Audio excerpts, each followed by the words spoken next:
Voilà, messieurs, bienvenue. Édition spéciale qui interrompt le cours normal donc, de nos programmes. Jour 2, voilà, j'y arrive, de la visite du président français Emmanuel Macron en terre gabonaise. Brice Clotaire, Oligui Nguema et le président français ont paraphé, vous le savez déjà, une convention hier dimanche entre les deux États. Et aujourd'hui, la visite du chef d'État français se poursuit.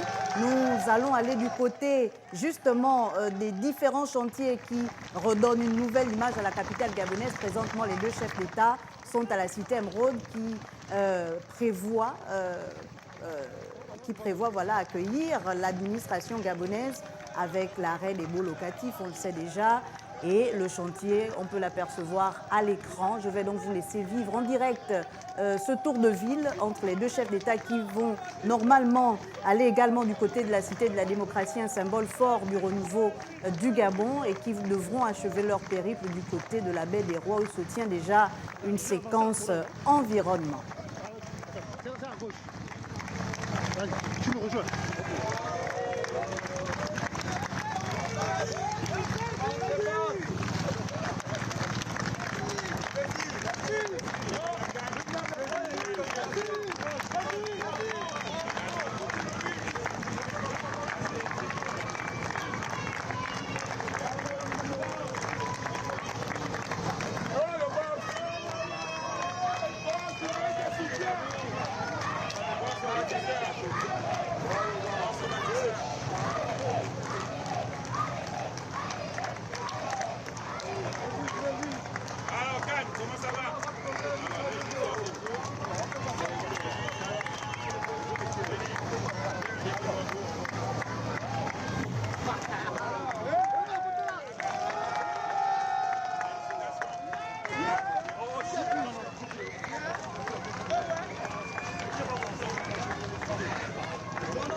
Le président Macron vous écoute, hein.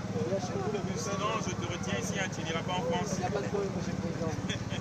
Bravo, vous êtes combien sur le chantier? Entre 1500 et 2000 quand ça tourne à plein régime. C'est le travail avec des partenaires français, notamment Savannah, Tecna, le savoir technique. Et Idenia, c'est votre partenaire? Idenia, oui, c'est le partenaire qui s'occupe de la supervision du projet avec SOPAC. Et nous, c'est une épée, on se charge de toute la réalisation. Et Idenia, c'est gabonais? Oui, bien sûr, c'est gabonais, comme SOPAC, c'est gabonais. 95% du projet est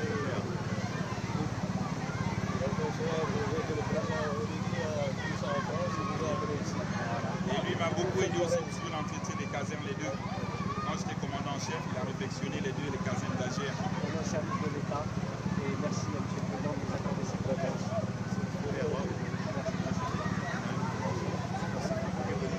Avec ce respect des travailleurs ici. Exactement. C'est l'idée, on utilise parfaitement le partenariat que vous êtes venu.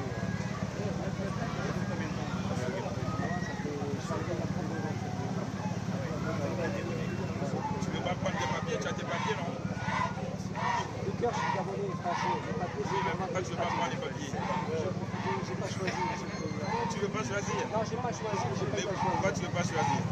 Moi, je te la donne la Il n'y a pas nationalité. de problème, monsieur le Président. Hein? Tu m'amènes la demande devant le président Macron, je te la donne. Il n'y a pas de problème, monsieur le Président.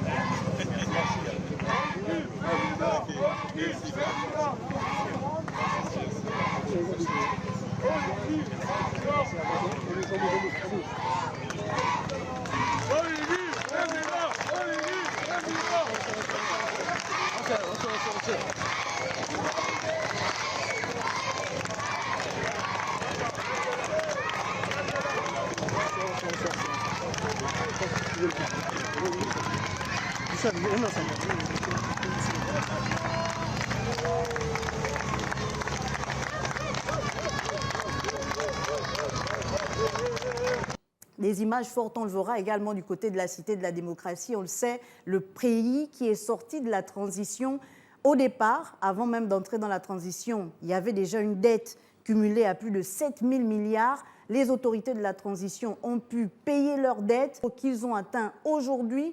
On peut déjà apercevoir les finalisations du côté de la Cité Emeraude. On le voit, donc le périple, je l'annonçais déjà à l'entame de cette édition spéciale des deux chefs d'État. Actuellement, ils arborent le boulevard Jean-Paul II avec la primature qu'on voit à l'image. Ils se rendent certainement du côté de la Cité de la démocratie, qui là-bas aussi, il y a un grand chantier, non seulement qui est le symbole de la démocratie au niveau du Gabon, parce qu'on parle quand même du retour au multipartisme dans les années 90, mais il est également le symbole du renouveau, puisqu'on le sait, la Cité de la démocratie avait été détruite, ensuite elle a été reconstruite avec la volonté des autorités de la transition qui prennent plutôt le chemin peut-être de l'Institut français du Gabon, on va le voir, parce qu'il y a effectivement plusieurs étapes dans ce programme du jour des deux chefs d'État, du président Oligui et de son hôte Emmanuel Macron.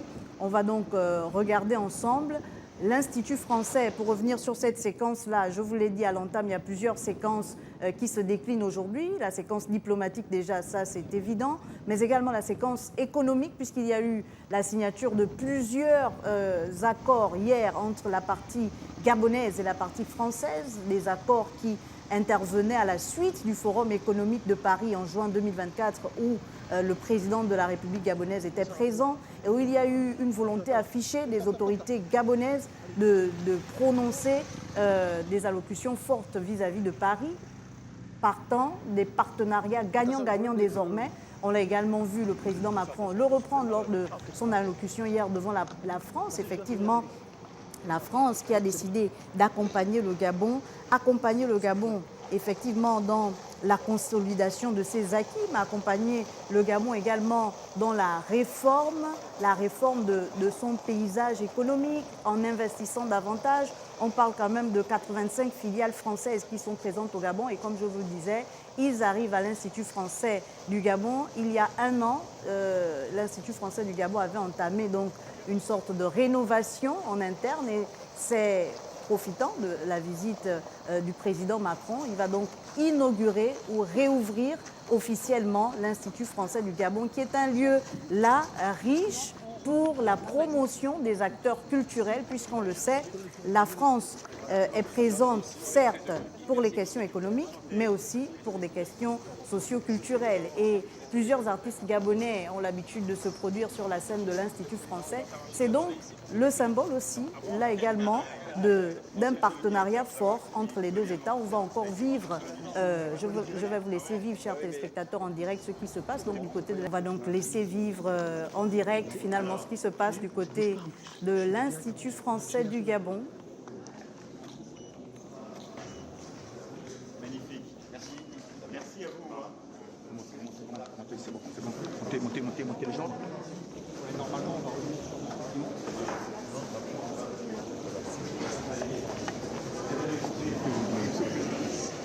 J'ai tout terminé.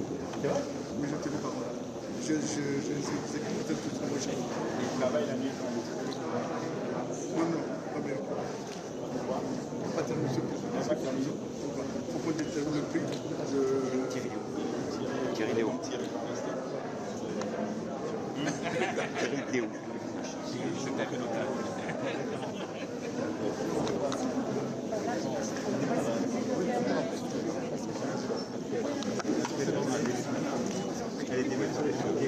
On va repartir ça bien. Comment ça va? On repart.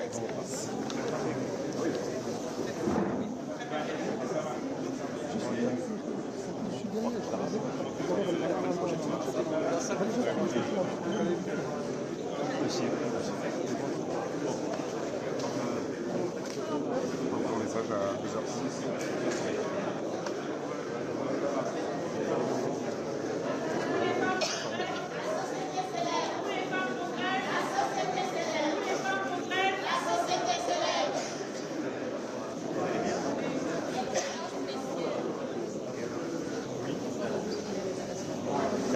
Réseau utilise beaucoup.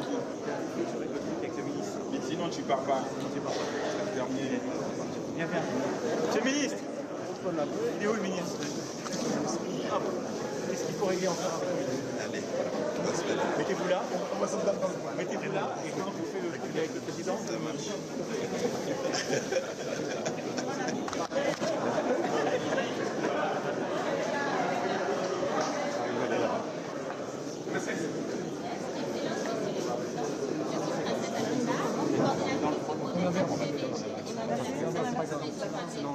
Si je me tiens devant vous aujourd'hui à la veille de la journée internationale pour la lutte contre les violences faites aux femmes, c'est parce que nous portons une profonde conviction. Nous avons le pouvoir et la responsabilité de changer le destin de milliers de femmes.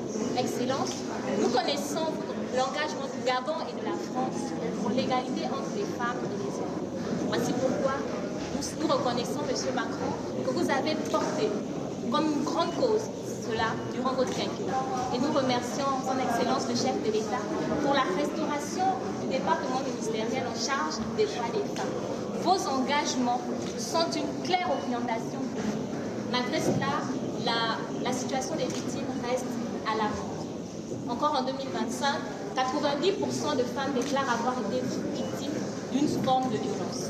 80% d'entre elles déclarent ne pas avoir accès à une prise en charge psychologique pourtant nécessaire pour leur reconstruction.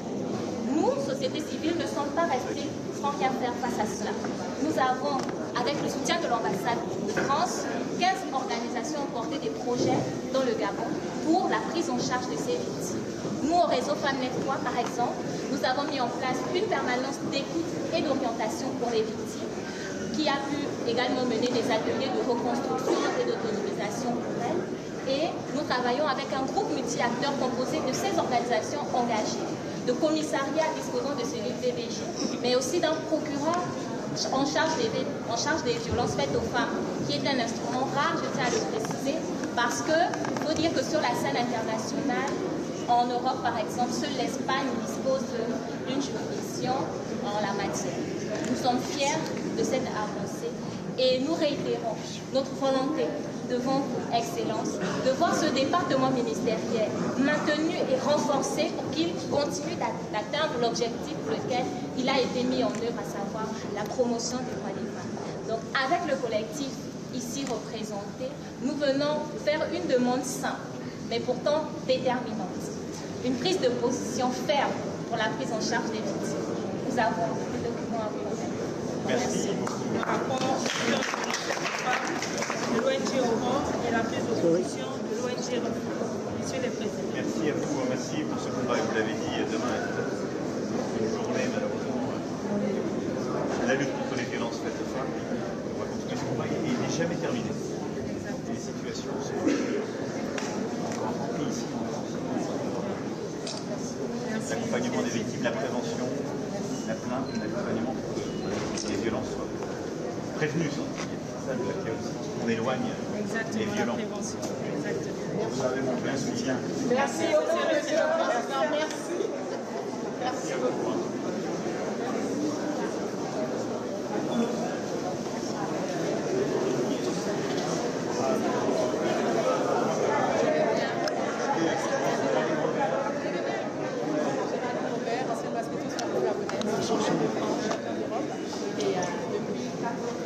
Je suis de retour au Gabon. Des jeunes avec un programme sport-études.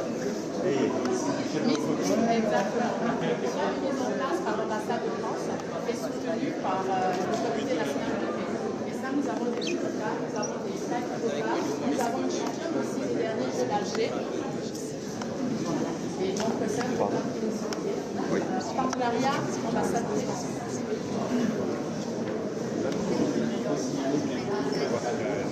Super.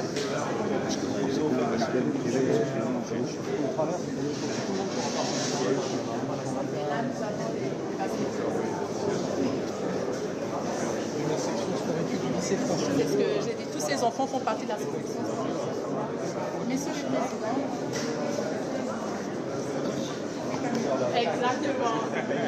Messieurs les présidents, au nom de tous ces jeunes, j'ai entendu votre allocution hier. Je vois les efforts qui sont faits de la part de notre État pour les des terrains de proximité, des infrastructures. Il y a tellement de talents qu'il y a besoin d'être accompagné, avoir de vraies politiques sportives. Je vais prendre un exemple d'INSEP, qui est l'un des meilleurs centres de formation que je connais très bien. Donc, on va avoir des partenariats avec l'INSEP pour voir comment organiser les jeunes, comment organiser de vraies compétitions pour ces jeunes. Parce que je vous ai entendu hier, la richesse du Gabon, ce sont ces hommes avec un grand H. Je dirais la richesse du Gabon, ce sont aussi ces jeunes sportifs. Vous savez que le sport, c'est un outil de développement pour la jeunesse. C'est un outil qui transmet des valeurs. Et aujourd'hui, ces jeunes attendent juste qu'on les encadre. Chose qui est faite déjà avec le comité olympique, avec l'ambassade de France. Il y a des choses qui sont mises en place et on attend tous ces partenariats. Je n'ai pas entendu sport hier, qui est aussi le domaine sportif à l'intérieur. Super. On a un accord cadre avec la FIFA, on a avec le CIO, avec la NBA d'ailleurs. Vous pourrez lancer un programme AFD ici. Exactement. À la fois terrain et formation. En mettant l'INSEP dedans, c'est une bonne idée. Exactement. J'ai eu la chance de connais le modèle. D'évoluer au plus haut niveau en Europe et aujourd'hui, je suis là, Monsieur le Président, pour venir. Jérémy, peut-être regarder ce qu'on a fait au Sénégal. Bonjour. Bonjour. Au Sénégal, Bénin. Super. On avait lancé des trucs. Au Sénégal, on a fait des élections multisports. Exactement. On a fait des infras. Exactement. Cameroun, on avait fait la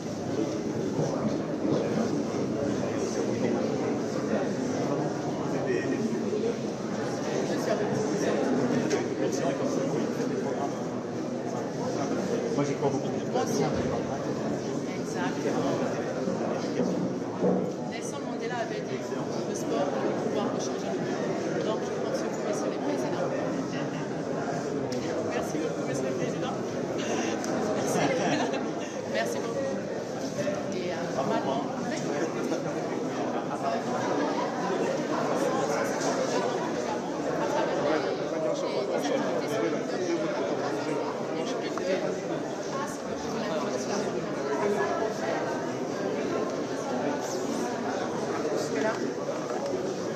on se met sur l'escalier.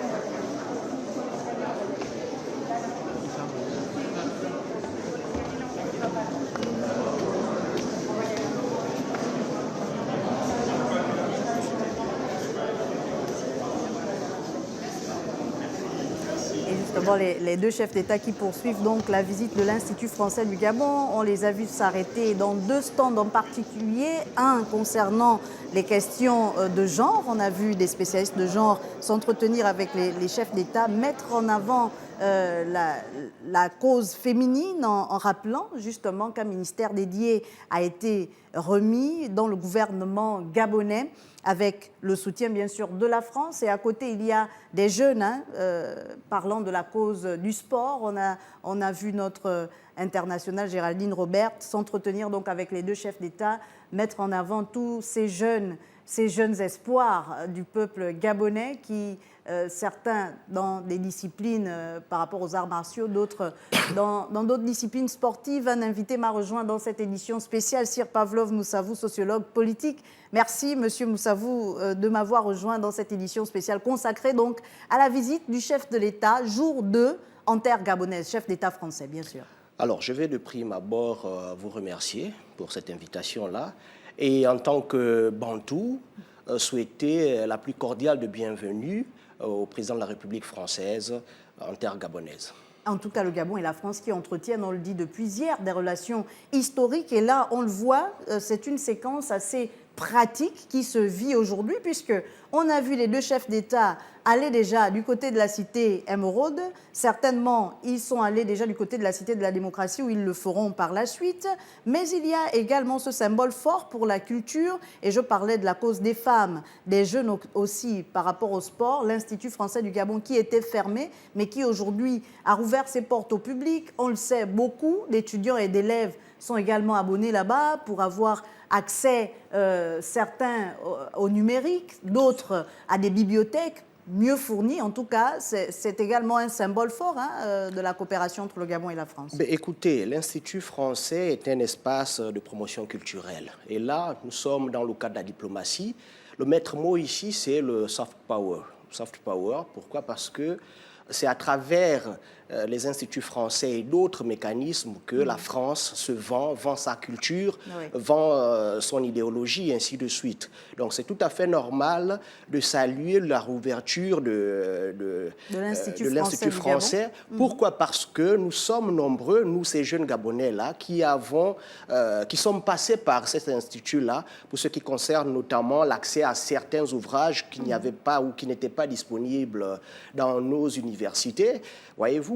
Donc, je ne peux que saluer la réouverture de l'Institut français et également noter aussi que nous sommes là dans le cadre d'une diplomatie active. Il y a surtout ce pan culturel. Est-ce que ce n'est pas également une manière de remettre la culture au goût du jour, de remettre la culture à sa juste place et de lui donner sa juste valeur? Alors, vous savez, je suis sociologue et les sociologues attachent beaucoup d'importance à la définition des concepts. Voyez-vous, le problème que nous avons est souvent, parfois lié à la définition de nos concepts. Et même à la compréhension. Tout est culturel. Voyez-vous, tout est culturel. Oui. La façon de s'habiller est culturelle. La façon de manger est culturelle. Donc, en principe, il ne faut pas reléguer la culture à un simple ministère. La culture, c'est notre identité. C'est ce par quoi on nous reconnaît en principe. C'est une question transversale, voilà, finalement. C'est une question transversale. Même la façon de pratiquer la politique est culturelle. Aujourd'hui, on parle du numérique. Voyez-vous, vous allez vous rendre compte que les applications les plus performantes aujourd'hui, ce sont celles qui portent une empreinte culturelle. Lorsque vous voyez celles qui sortent de la Chine, qui sortent de l'Occident, ainsi de suite.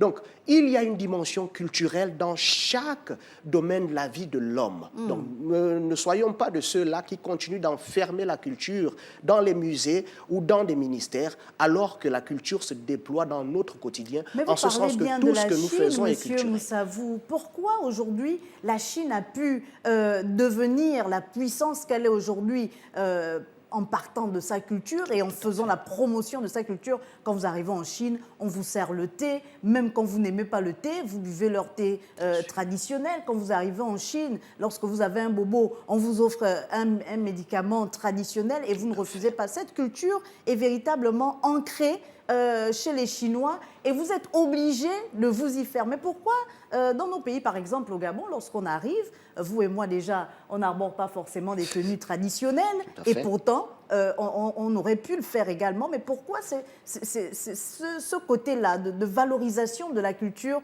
que je mets un peu en avant et que je pointe du doigt? Pourquoi nous, au niveau du Gabon, on a trop délaissé la culture? On a vu un groupe très célèbre, pour ne pas le citer, dire drapeau français, base militaire française, penser, parler, danser que français. Est-ce que ce n'est pas également ce côté trop français qui a fait en sorte que notre culture soit délaissée pour adopter finalement la culture française? Mais écoutez, ceux qui donnent la direction, ce sont les élites. Je dis souvent que tout n'est d'abord qu'une question de vision, d'orientation politique.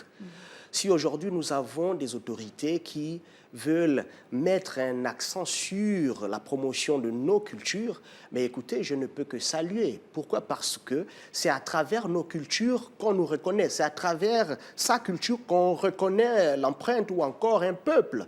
Voyez-vous, donc, nous gagnerons à mettre davantage en avant notre culture. Mais là, je tiens à préciser qu'il ne va pas falloir que nous puissions tomber dans le même piège qui consiste à confondre culture et folklore. Voyez-vous, nous versons davantage dans le folklore et nous délaissons la culture. Je l'ai dit tout à l'heure, il y a une dimension culturelle dans tous les domaines de nos vies. Vous avez parlé de la Chine, mais écoutez, aujourd'hui, qu'est-ce qui fait la particularité de la médecine chinoise, par exemple? C'est parce qu'ils ont pu faire en sorte d'avoir une médecine de synthèse qui allie avec brio la médecine dite moderne et celle dite traditionnelle ou culturelle. Voyez-vous, n'ayons pas peur ou honte de copier ce qui marche.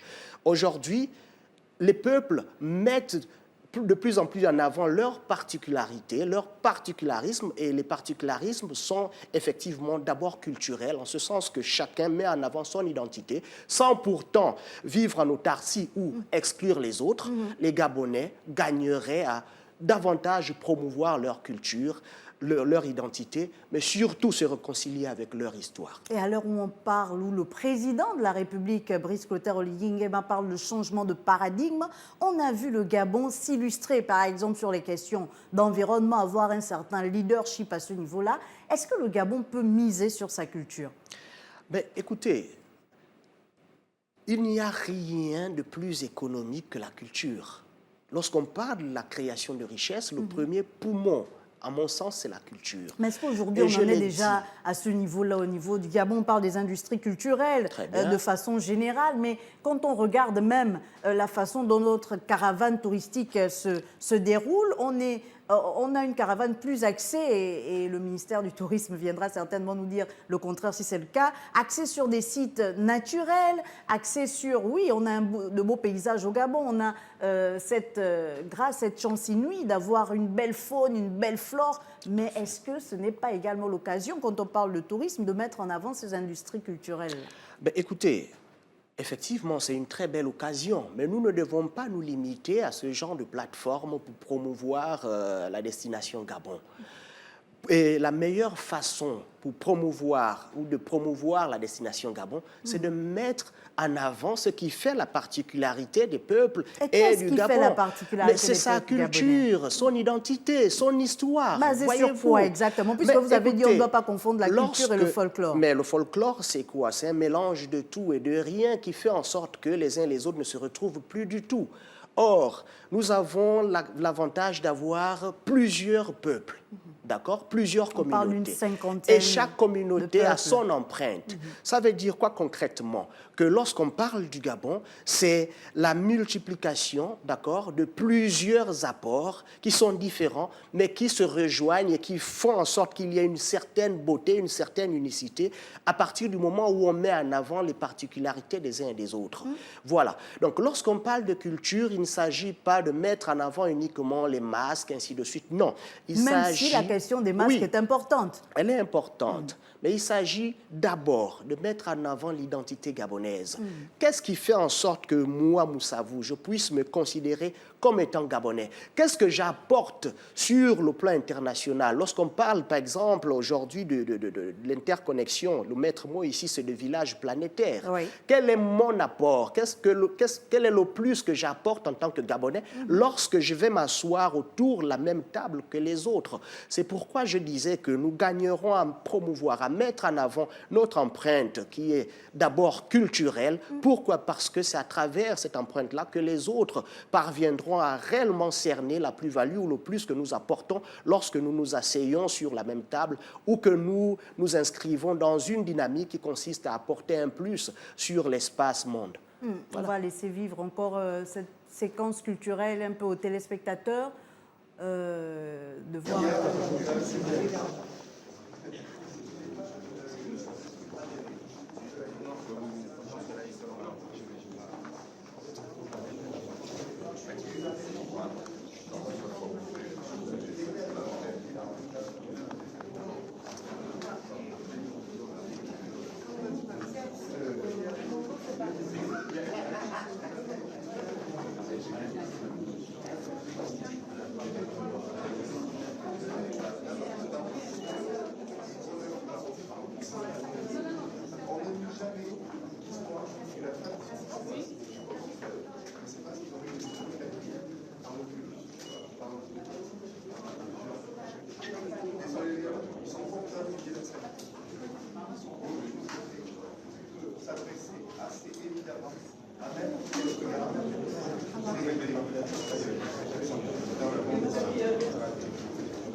Ça va.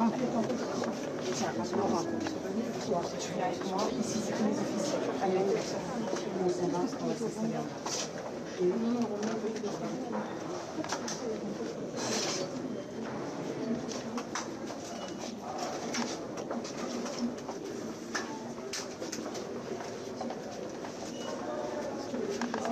Putain, là, tu vas faire chier. Ouais, non, je m'en sors. C'est nous. On essaie de stable au maximum. Dès qu'on a 5 à 10 secondes de stable. Et on a pu le voir, hein, les deux chefs d'État qui étaient donc devant ces masques, même si on disait que la culture, il n'y a pas que les masques, mais les masques qui étaient représentés ici représentent quand même cette diversité culturelle. On a pu apercevoir un masque du Sud, un masque du Nord, un masque de l'Est. C'est tout ceci qui fait le Gabon aussi, Monsieur Moussav. Alors, je vais revenir sur le lien entre la culture et l'économie. Voyez-vous, parce que dites-nous, c'est important, lorsque c'est la intéressant. culture, d'accord, ne crée pas la richesse, à mon sens, elle est inutile. Et le problème chez nous, c'est que lorsqu'on parle de culture, il y a difficilement ou rarement une dimension économique. Mais alors, on a souvent, vous allez poursuivre, on a souvent du mal à faire, à mettre une limite ou à mettre la frontière. On a nos biens culturels. Et puis, lorsque certains les mettent à la vente, on dit parfois que ces biens ont été détournés de leur première mission, leur premier rôle, alors qu'ils devraient être... Mais comment on les valorise si on ne peut pas tirer profit finalement de ces biens écoutez, culturels? allez-y un peu sur Google et posez la question de savoir combien génère par an le musée du Quai Branly, par exemple, en France. Donc, il ne s'agit pas de vendre les masques, par exemple, pour créer de la richesse. Qu'est-ce que vous proposez? Il s'agit de les conserver, de les valoriser à travers la construction, par exemple, des musées. Mais il y a un musée à Libreville. Bon, mais de quelle temps en temps, promotion on y va. faisons-nous Voilà. de ce musée-là? Qu'est-ce qu'il faut Quels faire sont en les plus? mécanismes qu'on met en place pour que les Gabonais, d'accord, même le Gabonais lambda, aient cette culture-là de la visite des musées, qu'il aille vers son histoire, Justement. ainsi de suite. Pourquoi ça marche au Louvre, Alors, au Quai Branly et même au Burkina Faso et ça ne marche pas au Gabon? Qu'est-ce que nous valorisons socialement? Est-ce que nous valorisons le niemboué ou nous valorisons la pizza? Mais la question est assez simple. À partir du moment où nous valorisons ce qui vient de l'extérieur et des leçons, ce qui nous identifie, qui nous caractérise, d'accord? Ne soyons pas surpris que les Gabonais soient davantage friands de chips, de pizzas, de sushis, et délaissent le manioc, le niemboué, ainsi de suite. Mais écoutez, la culture est un tout qui englobe plusieurs aspects ou plusieurs dimensions. L'aspect culinaire, par exemple, lorsque vous faites le tour du centre-ville, vous allez vous rendre compte que plusieurs Gabonais sortent des administrations pour aller manger le tchèp.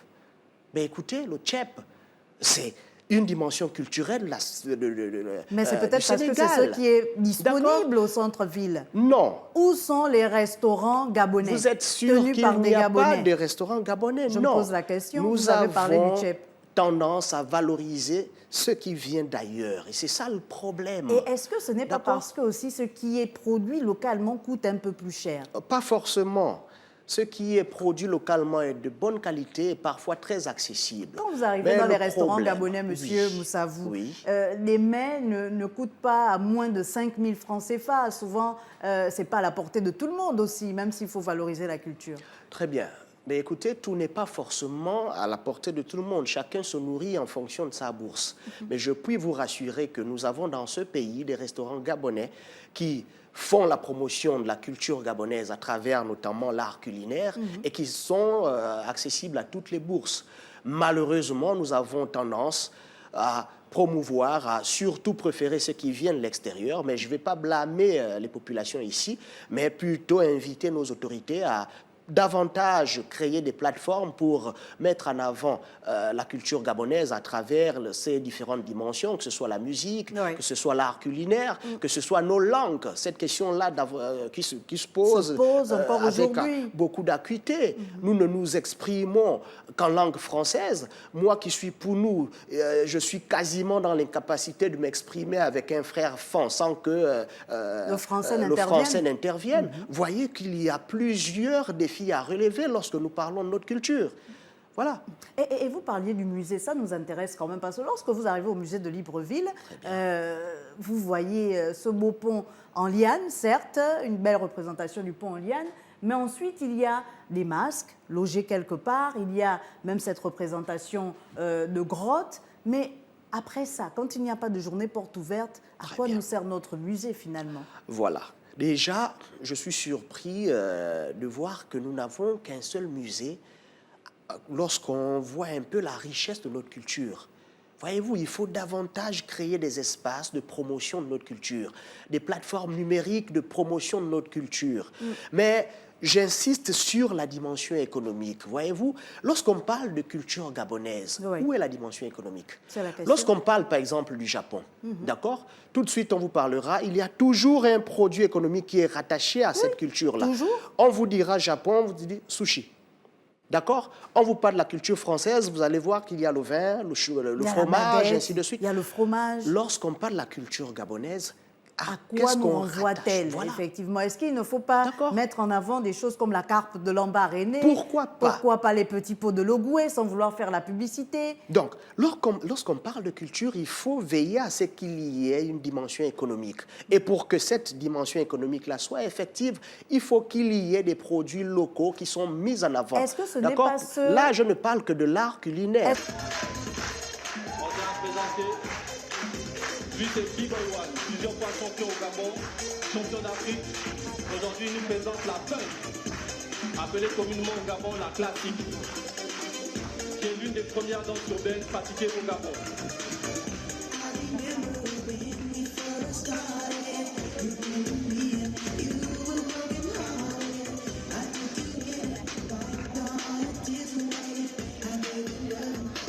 Et là, nous allons passer à une autre danse qui s'appelle le bolo.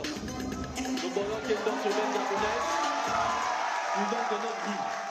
Je vous demande d'accueillir le bolo.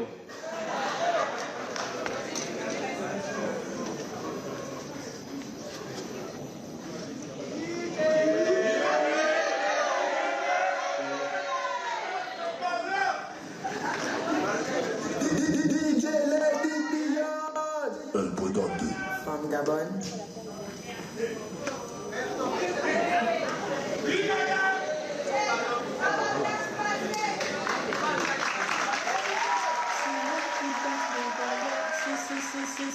C'est moi qui danse le bolo, c'est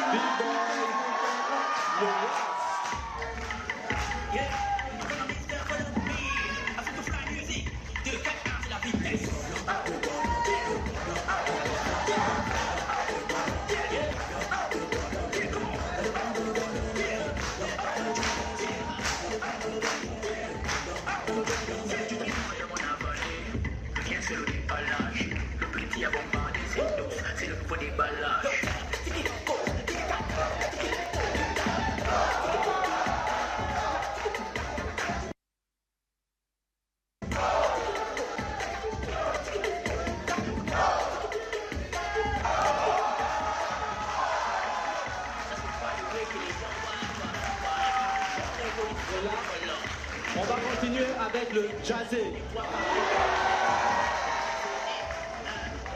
Ça vient d'Akata.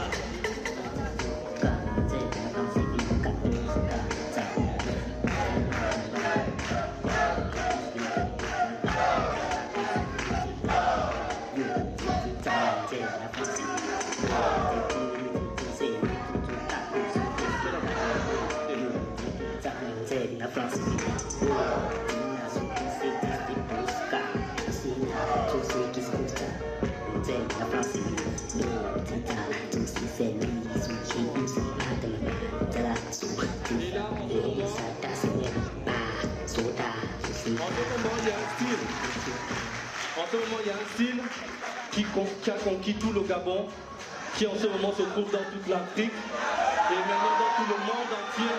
On sait que le Gabon a créé.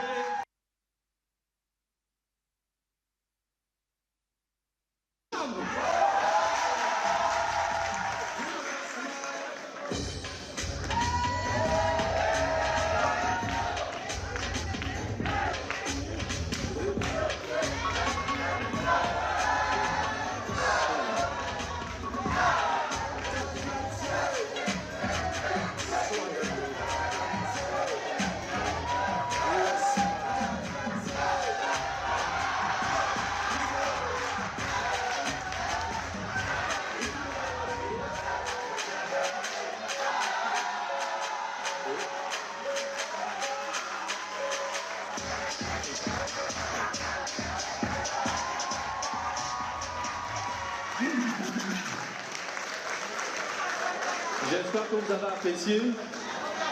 Est-ce que vous voyez la richesse culturelle du Gabon en matière de danse urbaine? Nous ne sommes plus qu'au Gabon, nous sommes dans le monde entier. Et on va profiter, l'Ancham domine le monde. Nous allons profiter de cet instant pour remercier aussi l'ambassade de France, l'Institut français, qui nous donne ce cadre d'expression pour pouvoir développer, implémenter tout ce que l'on a en termes de richesse culturelle. Et aussi la partie la plus importante pour nous en 2025, c'est la structuration. Grâce à ces organismes, on arrive à mieux se structurer, à avoir un vocabulaire artistique et technique qui peut nous permettre aujourd'hui de répondre à des besoins internationaux en matière de création chorégraphique. Nous avons beaucoup de festivals ici. Nous avons le festival Ayarlekina, nous avons le festival de Libreville, nous avons le Fésidal, nous avons énormément d'événements au Gabon. Le Gabon est une niche importante en matière de développement culturel. Et j'aimerais que tout le monde le sache. Nous allons terminer par cette petite bouteille. Cette petite bouteille symbolise le choix dans la culture urbaine. C'est cette petite bouteille qui nous permet de déterminer qui va commencer dans le battle. C'est un battle breakdance. Nous rappelons que le breakdance est au JO, aux Jeux Olympiques depuis 2024 grâce à la participation de la France et nous sommes vraiment les personnes qui vivent les retombées de cette décision-là et nous espérons qu'aux États-Unis, il y aura aussi ce breakdance pour pouvoir représenter valablement le Gabon. Non pas un, mais une équipe du Gabon de breakdance. On va laisser les breakers vous montrer de quoi ils sont capables.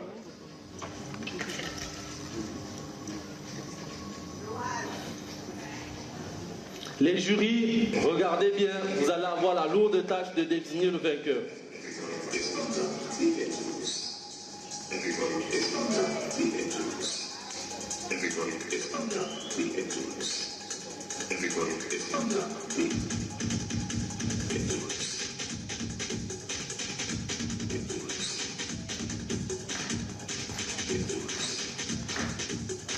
On encourage, on encourage, on encourage. Nous avons eu droit à une belle démonstration du breakdance. On a appris des mots avec la danse urbaine. Faut dire qu'il y a beaucoup qui ne sont pas forcément familiarisés avec cela. Est-ce que ici, c'est également l'expression de cette coopération entre le Gabon et la France? On se pose quand même la question du choix de ce registre. Voilà, de ce registre finalement. Alors, je vais me permettre ici de faire un petit coup de gueule. Et je vais me baser sur le propos du présentateur qui a dit quelque chose de fondamental. Il a dit ceci, le Gabon a sa propre identité culturelle. La question qu'on se pose, mais lorsqu'on parle d'identité culturelle gabonaise, c'est laquelle? Parce que je suis surpris qu'après avoir dit une chose aussi importante, après avoir affirmé cela, et ce qu'on nous présente, c'est quasiment ceux qui viennent de l'extérieur, quand bien même il y a un petit plus qu'on ajoute sur le plan local. Est-ce que ce n'est pas pour finalement... ma part, j'aurais aimé qu'on puisse d'abord mettre en avant l'identité culturelle gabonaise. Mais lorsqu'on parle d'identité culturelle gabonaise, rassurez-vous que de prime abord, ce n'est pas du breakdance, ce n'est pas du bolo dont il est question. J'aurais aimé qu'on mette d'abord en avant nos danses traditionnelles, par exemple, ancestrales, pour que ceux qui viennent, qui sont nos visiteurs aujourd'hui, nos hôtes, puissent se rendre compte qu'il y a un plus, il y a quelque chose d'inédit, il y a quelque chose qui est propre à l'identité gabonaise, qui est mise en avant et qui mérite d'être valorisé. Mais pour revenir quand même, M. Moussavou, vous êtes un sociologue et vous allez analyser à votre niveau, selon votre expertise. Pour revenir quand même, c'est l'Institut français du Gabon. On disait déjà qu'il promeut quand même pas mal de jeunes, puisque on voit là qu'en nombre, ce sont des jeunes, donc révélation de talent, révélation de nouveaux registres également. Est-ce que ce n'est pas pourquoi le choix finalement du breakdance? Écoutez, tout à l'heure, je parlais de culture en mettant en avant un aspect très important qui est celui des normes. Qu'est-ce que nous valorisons socialement au Gabon? on a là une jeunesse, mais à quoi est exposée cette jeunesse-là? Est-ce que c'est une jeunesse que l'on encourage à se tourner davantage vers nos danses traditionnelles ancestrales, vers nos traditions, ou c'est une jeunesse qu'on encourage à aller vers ce qui vient de l'extérieur? Donc, je ne vais pas blâmer cette jeunesse-là parce qu'elle ne fait que s'exprimer à travers ce qu'on valorise socialement, à travers ce que la société lui offre, à travers les codes que la société valorise. Donc, ne soyons pas surpris qu'on mette en avant du breakdance, qu'on mette en avant des musiques urbaines occidentales à côté et qu'on délaisse nos musiques traditionnelles. Quel est le regard qu'on jette sur ce jeune-là, par exemple, qui pratique le bouti au quotidien? Quel est le regard qu'on jette, le regard que la société gabonaise jette sur nos us et coutumes? Lorsqu'on a tendance à tout diaboliser, malheureusement, on se rend compte qu'on perd l'essentiel, on perd notre identité et on met en avant ce qui, en principe, vient de l'extérieur et qui ne nous représente pas suffisamment. Surtout que lorsqu'on parle de nos danses, il y a quand même ce qu'on transmet derrière. Voilà. Ce n'est pas que du folklore, pour reprendre vos expressions. Il y a des messages, il y a des mouvements qui viennent valoriser et qui viennent transmettre finalement quelque chose derrière. Le maître mot ici, c'est l'identité culturelle. Que cette diplomatie puisse également être réorientée. Il y a cette volonté déjà, premièrement, de changer de paradigme. Je l'ai dit à l'entame de mon propos et je le redis ici. On a vu les deux présidents lors de leur conférence de presse conjointe hier le réaffirmer également. Et il y a surtout cette volonté des autorités gabonaises. Donc, comme je disais à travers cette allocution du président Oligui qui avait dit « on enverra désormais à l'étranger » que des étudiants qui n'ont pas la possibilité donc d'aller dans des filières qu'on ne développe pas ici au niveau du Gabon. Et Campus France devrait aussi se réinventer à ce propos-là, aller en droite ligne de la politique finalement, de la volonté des autorités gabonaises, M. Moussav.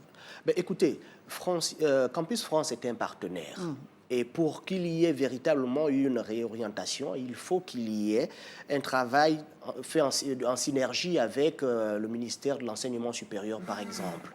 D'accord? Donc, il faut que nous puissions nous inscrire dans une logique de formation besoin de la société. Oui. De quoi réellement besoin la société gabonaise aujourd'hui? Quels sont nos défis? Dans quel domaine prioritaire devons-nous former aujourd'hui? Les chantiers avec la cité Émeraude, il y a un véritable besoin de main-d'œuvre sur ces métiers techniques, sur ces métiers liés au BTP. Voilà, j'y arrive. Est-ce que ce ne sont pas finalement ces pistes-là qui devraient conduire la politique de nos nouvelles autorités?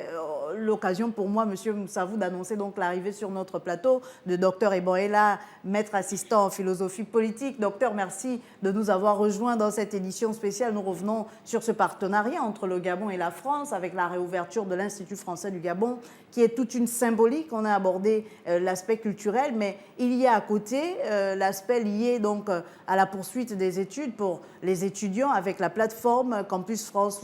Vous avez peut-être l'occasion pour vous de vous exprimer déjà sur cette visite du président français en terre gabonaise. Oui, déjà commencer par lui souhaiter la bienvenue. Je pense que... En bonbon-tout, M. Moussavou l'a également fait. Cela rentre dans nos habitudes légendaires, les questions d'hospitalité.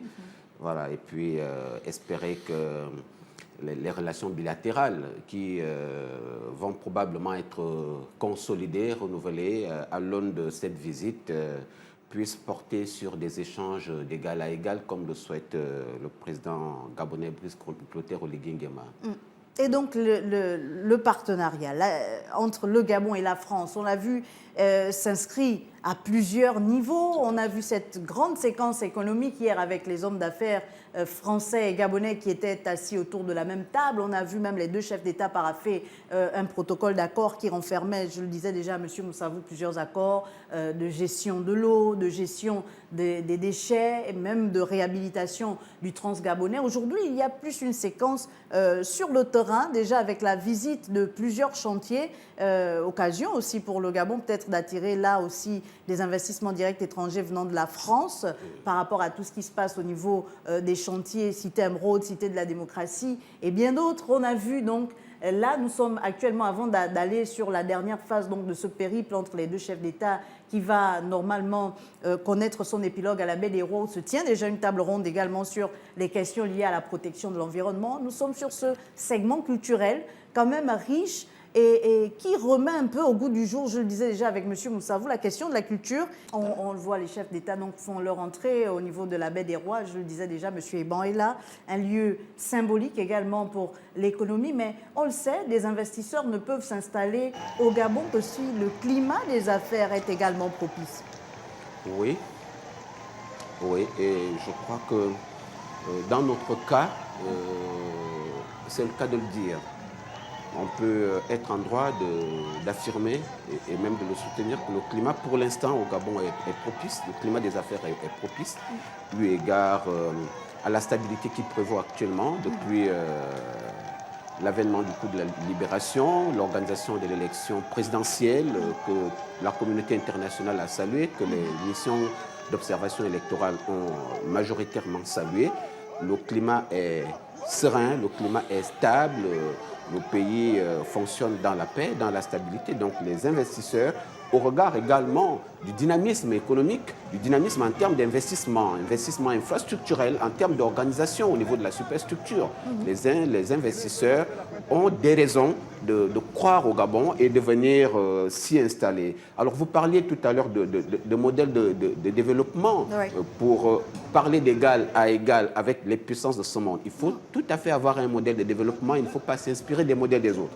Et la Chine, il y a encore quelques années, une quarantaine d'années derrière. Une quarantaine d'années, voilà, effectivement. Était classée parmi les pays du tiers-monde. Aujourd'hui, elle a connu un boom, la deuxième puissance économique mondiale. Donc, ce modèle-là, c'est à l'Afrique de faire l'effort de le conquérir et de l'acquérir. Pourquoi? Parce que l'Europe a construit le sien. Nous connaissons la démocratie, nous connaissons le capitalisme, nous connaissons tout ce qu'il y a là-bas. L'Europe a réussi à s'européaniser.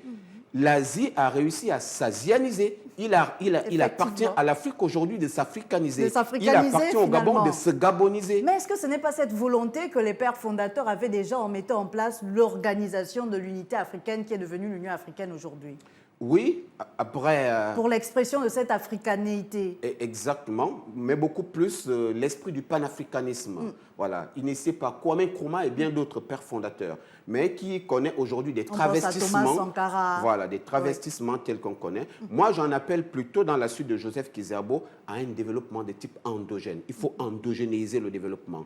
Et le leitmotiv, et là je le dis dans le prolongement des perspectives développées par le président de la République, chef de l'État, Brice Clotaire Oligui Nguema, le leitmotiv aujourd'hui, c'est la transformation locale. Comment on peut endogénéiser le développement, M. Moussavou? Ben, écoutez, lorsqu'on parle de l'endogène, c'est-à-dire ce qui nous caractérise, voyez-vous, lorsque nous avons un modèle de développement qui est une sorte de copier-coller, on a vu ce qui se fait ailleurs et on vient l'implanter sans pourtant contextualiser les choses, ça ne marche pas forcément. Et le résultat, il est là. Voyez-vous. Donc, nous avons besoin de repenser ce modèle-là, mais surtout de faire en sorte qu'il soit porteur de notre identité, qu'il soit véritablement en adéquation avec nos réalités locales. Vous parliez déjà de cette identité culturelle. Tout à fait. Je disais que tout a une dimension culturelle, même dans le développement économique. Lorsque vous regardez comment est-ce que c'est fait la Chine aujourd'hui, mais vous allez vous rendre compte qu'il y a toujours en arrière-plan, ce background-là, permettez-moi l'expression, il y a toujours cette dimension culturelle qui intervient. On va peut-être aller du côté de la Baie des Rois, où on voit donc les hommes d'affaires présenter le projet même de la Baie des Rois aux deux chefs d'État. Bien sûr, la partie gabonaise qu'il explique à la partie française, puisque le président Brice Clotaire est clairement édifié par rapport à ce projet qu'il porte lui-même d'une façon particulière et personnelle. On a plutôt un front côté terre avec des bureaux et un front côté mer avec des logements. Toute la zone centrale est piétonne, interdite à la voiture, pour la promenade, beaucoup d'activités, des terrains de sport accessibles, gratuits pour toute la population, avec des petites kiosques de take-away. C'est vraiment un projet mix, ni un quartier d'affaires, ni un quartier d'habitation. C'est un quartier où on va retrouver toutes les composantes culturelles, commerce, bureaux, logements, et qui va vivre à être faible. On estime entre 20 et 25 000 emplois avec 3 000 emplois par an en termes de subsistance sur la construction. Donc ce sont quasiment des investisseurs privés, avec quasiment que des investisseurs privés qui ont leur siège, des périmètres, sur lesquels on va s'inviter, des banques, des assurances.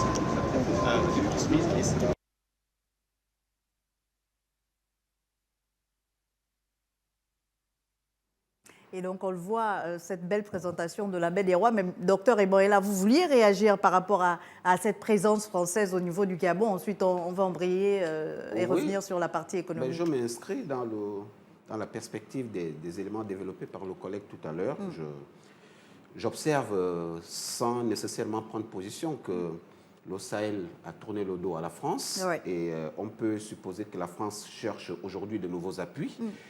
Et on repart donc du côté de la baie des Rois. Ce bel exposé quand même sur cette façade maritime, messieurs. C'est vrai qu'on parlait, j'insiste, c'est un beau vocable emprunté ici à Dr Eboela d'endogénéisation du développement. Mais lorsqu'on regarde par exemple le projet de la baie des Rois, inspiré quand même de ce qui se passe aux Émirats arabes unis, est-ce que ce n'est pas également cette ouverture aussi au monde que le Gabon veut signifier avec ce projet? Oui. On l'avait déjà développé. Pour revenir là-dessus, je vais simplement rappeler que le monde est devenu un village planétaire. Et la logique du développement ne requiert pas que l'on adopte des postures absolument, totalement radicales, c'est-à-dire qui prennent de la distance totale contre les autres puissances de ce monde. Le leitmotiv, c'est l'innovation aujourd'hui. Le développement est davantage focalisé sur l'innovation. Alors, si on va chez les autres et on observe là-bas des choses qui sont tout à fait agréables et que l'on peut ramener chez soi. Lorsqu'on a écouté Emmanuel Macron prendre la parole, il était question donc de repenser clairement les partenariats entre le Gabon et la France, repenser clairement les conventions. Et il a dit qu'il faut une refonte claire qu'il a portée déjà depuis des années du partenariat de défense entre les deux États. Mais écoutez, vous savez, aujourd'hui, j'ai parlé tout à l'heure des opinions publiques. Les Gabonais, les populations gabonaises voient effectivement ce qui se passe ailleurs. Donc il y a notamment cette volonté souverainiste-là qui consiste à interpeller nos autorités pour aller dans le sens de repenser les différents partenariats. Pourquoi? Parce que lorsqu'on parle de partenariat gagnant-gagnant aujourd'hui, est-ce que ça a toujours été le cas par le passé? Comment faire pour que ces partenariats-là deviennent réellement, véritablement gagnant-gagnant? Effectivement, il faut les remettre sur la table. Il faut avoir le courage de les repenser. Donc c'est aussi à ce niveau-là que nous attendons nos différentes autorités, qu'elles soient françaises, qu'elles soient gabonaises, qu'il y ait une réelle volonté à repenser, à avoir le courage de dire, écoutez, à ce niveau-là, ça n'a pas marché, il va falloir que nous puissions repréciser les choses, recadrer, les réadapter. Mais pour revenir sur la dimension endogène, lorsqu'on observe, par exemple, lorsqu'on va ou on se rend au niveau de la baie des Rois, remarquez un peu la dimension locale qui intervient pour ce qui concerne notamment les matériaux de construction. Vous allez vous rendre compte que plusieurs bâtiments, plusieurs de ces édifices-là sont en bois divers. C'est le bois du Gabon, c'est notre identité qui s'exprime. Donc, il y a ce besoin-là d'allier, j'ai envie de dire, modernisme, mais surtout aussi nos traditions. Pourquoi? Parce que nous ne sommes pas là dans une logique qui consiste à exclure ce qui vient d'ailleurs, mais plutôt nous inscrire dans une sorte de tri, prendre ce qui se fait de bon et l'adapter à notre contexte pour véritablement relever les défis auxquels nous faisons face et offrir à nos populations le meilleur. Voilà. La France qui avait donc décidé depuis un certain moment déjà de retirer ses bases militaires du côté de l'Afrique. On le voit, le symbole du partenariat qui lie la France au Gabon, c'est surtout également le camp de Gaulle. Le camp de Gaulle qui est donc cette base militaire qui a été là pendant longtemps, mais on l'a entendu de la bouche même du président français qui a déjà commencé sa mue vers ce qui sera finalement une académie de formation pour des questions environnementales. Oui, et c'est ça, je pense, le pan le plus privilégié de cette coopération militaire entre les deux États aujourd'hui. Et à l'aune de la visite du président Macron au Gabon, je pense que c'est vraiment le principal élément sur la table entre les deux États. Il y a d'autres éléments possibles. La base militaire française qui a été mise à mort. J'espère que le terme n'est pas trop fort, mais ce n'est pas loin de cela, qui a été mise à mort. Même si son esprit continue de survivre d'une certaine manière. Parce que on sait qu'après, il y a eu ce que vous avez appelé la mue, justement, c'est le terme approprié. Il y a eu cette mue-là, on a réduit un effectif qui était de l'ordre de 1200 soldats, un grand contingent, et on n'en a gardé qu'une centaine, et on leur a consacré une mission beaucoup plus précise, celle de former les soldats gabonais et de travailler à la préservation de l'environnement et des ressources naturelles. Donc je pense que, en espérant que Macron reste fidèle au concept qu'il a développé, à savoir la refonte, la nécessité de repenser, et voilà, il faut qu'il reste fidèle et que cette coopération militaire se restreigne vraiment à ses objectifs les plus précis. Alors, messieurs, on va marquer une petite pause. On va repartir du côté de la Baie des Rois. Occasion pour nous de changer également d'invité, puisque on va aller de plus en plus vers cette séquence liée aux questions environnementales. Et donc, on a des invités dédiés qui vont nous rejoindre sur ce plateau de l'édition spéciale. On marque donc une petite pause et on aura l'occasion de retrouver nos invités peut-être plus tard dans la journée pour la suite de notre édition spéciale. Mais si vous ne reculez pas, on ne va pas laisser la facilité du travail.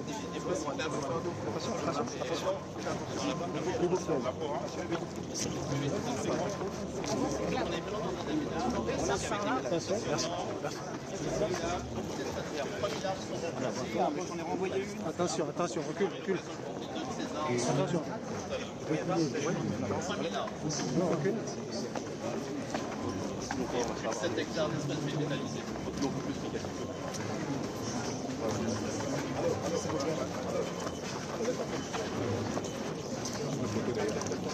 Attention au poteau. On est ici dans la voie principale, essentiellement dédiée au bureau. Et vous avez en face de vous donc une tour de 30 étages et la tour de 50 étages.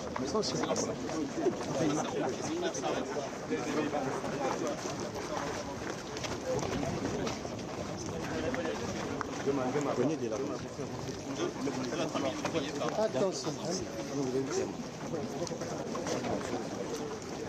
Actuellement, il y a 2400 ouvriers, il y a 12 chantiers.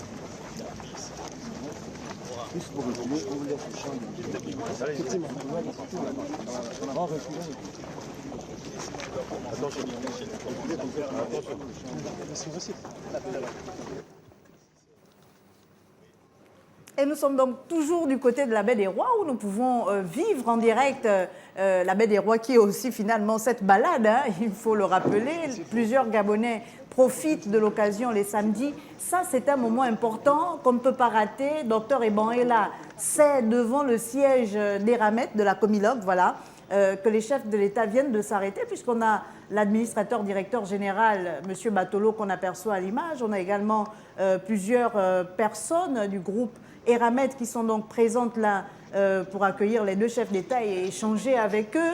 Il y a eu, on revient dessus, on l'a évoqué hier, mais il y a eu cette séquence entre Eramet et l'État gabonais lorsque la décision a été prise par l'État gabonais de transformer au niveau local donc son manganèse d'ici à 2029. On a vu comment Eramet, d'abord, première réaction, a clairement refusé, ensuite est un peu revenu sur sa position avec la rencontre en juin dernier à Oyem avec le chef de l'État en disant oui, on part pour un nombre important quand même de transformation du matériau au niveau local. On offre à la partie gabonaise des postes au niveau du top management, donc au niveau de la direction générale, il y a quand même des postes dédiés maintenant à la partie gabonaise. Il y a finalement cette présence aussi du président français qui vient comme, je le disais déjà hier, enterrer la hache de guerre entre l'État gabonais et Eramet. Oui, je crois que c'est le cas de le dire. Et c'est tout à fait louable qu'il en soit ainsi, hein, qu'il n'y ait pas de friction inutile entre un État qui aspire au renforcement de sa souveraineté économique et un groupe qui a toujours accompagné le Gabon, qui a cet toujours État-là été du point de vue de sa souveraineté Même si interne. lorsqu'on parle de partenariat gagnant-gagnant, les populations, là également se posent la question, Qu'est-ce qu'on a toujours gagné dans ce que Comilog faisait du côté de Mwanda là-bas? Et aujourd'hui, qu'est-ce qui va changer finalement lorsqu'on va transformer localement notre manganèse? Alors, qu'est-ce qu'on a toujours gagné? On ne peut pas le savoir, à moins de revenir sur l'histoire et de revoir les partenariats entre les deux États. Mais qu'est-ce qu'on va désormais gagner? Il va falloir également voir les termes de la nouvelle coopération et de tout ce qui a été paraphé hier entre les deux chefs d'État pour voir désormais ce à quoi le Gabon peut s'attendre. Par contre, ce qu'il faut saluer, c'est cette volte-face louable qu'Eramé a pu faire. C'est un acte de courage aussi. Du point de vue de la diplomatie, c'est ce type d'attitude qui est requis. Un État, fut-il ancienne colonie hier, qui aspire aujourd'hui à de la souveraineté économique, à de la souveraineté politique, il appartient à la France de l'accompagner. Et on a vu l'État gabonais, pour rester sur la souveraineté économique, avant de poursuivre, je présente quand même à nos chers téléspectateurs qu'un autre invité nous a rejoint, M. Fresnel Mambundu, coordonnateur de la Voix des Jeunes. Avec vous, on reviendra beaucoup plus sur les questions liées à l'environnement, puisque je l'annonçais déjà, il y a cette grosse séquence qui se tient actuellement du côté de la baie des Rois et qui sera refermée par un engagement conjoint des deux chefs d'État, mais on aura l'occasion de revenir sur les questions environnement, de poursuivre d'abord avec Dr Ebanela sur ces questions économiques. Lorsque vous parlez de souveraineté économique du Gabon, on l'a vu à plusieurs niveaux. Il n'y a pas eu qu'Eramet, il y a eu également le rachat d'Assala, il y a eu également l'augmentation des participations du Gabon dans le groupe Sekagadis, il y a eu également la SNBG qui a été renationalisée. Donc, autant d'événements qui se sont produits durant la transition et après, et qui viennent être finalement l'expression de cette souveraineté économique. Oui, il y a eu tous ces bons éléments que vous venez de citer et qui sont dont la concrétisation est à mettre à l'actif des nouvelles autorités du pays. Mais il y a également cet autre pan hyper important, celui de la gabonisation des secteurs de métiers qui relevait jusque-là de l'informel et qui était majoritairement entre les mains des communautés étrangères et amies. Donc je pense que c'est sous cet angle-là qu'il faut désormais entrevoir la nouvelle souveraineté économique du Gabon. Le Gabon aspire véritablement à cela, il aspire fondamentalement à cela et je pense que le vin est désormais tiré, il appartient de le boire. C'est important de relever ici la volonté politique, mais il y a également un mais qui persiste souvent lorsqu'on parle de gabonisation, notamment de ces postes-là, c'est que lorsqu'on a des retours, lorsqu'on fait le terrain en tant que journaliste, il y a certains qui se plaignent en disant « Est-ce que le Gabonais aujourd'hui est prêt à faire certains métiers ?» On a connu le Gabonais, dès qu'il termine ses études, il va directement à la fonction publique. On a connu un Gabonais habitué comme M. Mambundu qui est là sur le plateau. Il aura l'occasion peut-être de réagir aussi à cette question, porter de beaux costumes et se présenter dans l'administration. Mais un Gabonais qui porte un EPI, aller sur le terrain, on parle de BTP, on parle pour les stations-service récemment encore de pompistes, de laveurs. Ce n'est pas toujours évident. Est-ce qu'aujourd'hui nos mentalités également ont connu cette réforme? On parlait de réforme des institutions, mais peut-être que le gros challenge, le gros chantier reste au niveau de la refonte ou la réforme de nos mentalités. Aujourd'hui, en vérité, il y a beaucoup de Gabonais qui sont dans des métiers qu'on qualifie de petits. Je ne sais pas trop pourquoi. Mais alors, c'est vraiment une mauvaise expression. Mais on ne le valorise pas assez. Ouais. Je pense que si on prenait le temps de mettre en évidence, mettre en valeur les profils particuliers, les profils atypiques, on verrait qu'il y a peut-être même une inversion de l'équilibre, de la tendance à ce niveau-là. Mais on a toujours en fait le même spectre dans notre champ de vision qui fait qu'on peut se poser la question, et à raison, parce qu'on a des attentes, on a des aspirations assez importantes, et donc on peut toujours se poser la question. Mais je pense qu'aujourd'hui, on devrait aussi un tout petit peu aborder les choses du point de vue ailleurs, de mettre en évidence, mettre en valeur ces métiers, parce qu'à la fin de la journée, si on veut inspirer les jeunes à ces métiers particuliers, si on veut inspirer un vrai changement de mentalité et une meilleure appropriation pour faire face notamment aux défis que le pays s'est engagé à poursuivre, il faut inspirer, il faut motiver, il faut encourager les jeunes à s'intéresser davantage à ces métiers-là. Et ça commence, à mon avis, par la valorisation, par la promotion de ce qui se fait déjà de manière plus recommandable, de manière plus pertinente pour le pays, je veux dire. Et appropriée par l'ensemble des populations et se rendre compte qu'en fait au Gabon, on sait faire des belles choses, on sait faire des bonnes choses et qu'il faut en faire davantage. Et cette séquence sur l'environnement, on en parlera, on en parle également, docteur Ebouanela, qui se tient déjà du côté de la baie des Rois. On le voit, les chefs de l'État sont en train d'y aller, certainement pour porter leur engagement commun. Cette séquence se tient en droite ligne avec le One Forest Summit qui s'est tenu il y a 2 ans du côté de Libreville. Je posais déjà la question sur le partenariat ou les différents partenariats avec la France, les populations qui se posent des questions, on le voit sur nos réseaux sociaux, qu'est-ce qu'on gagne concrètement? C'est peut-être l'occasion de se poser la question, l'un ou l'autre pourra répondre. Après le One Forest, qu'est-ce qui s'est passé pour le Gabon? Réellement comme réel résultat et qui se pérennise aujourd'hui, l'OFI, le One Forest Youth Initiative, qui a mis en place un vaste programme de mobilité croisée autour des métiers liés à la forêt. Et cette initiative, en fait, est très impactante, à mon avis, pour 2 raisons. La première raison, c'est que l'objet même de ce partenariat, financé par le ministère de l'Europe et des Affaires étrangères de la France, met en évidence qu'on a un pays couvert à 88% de 80%, on parle de 85 même à certains. Voilà.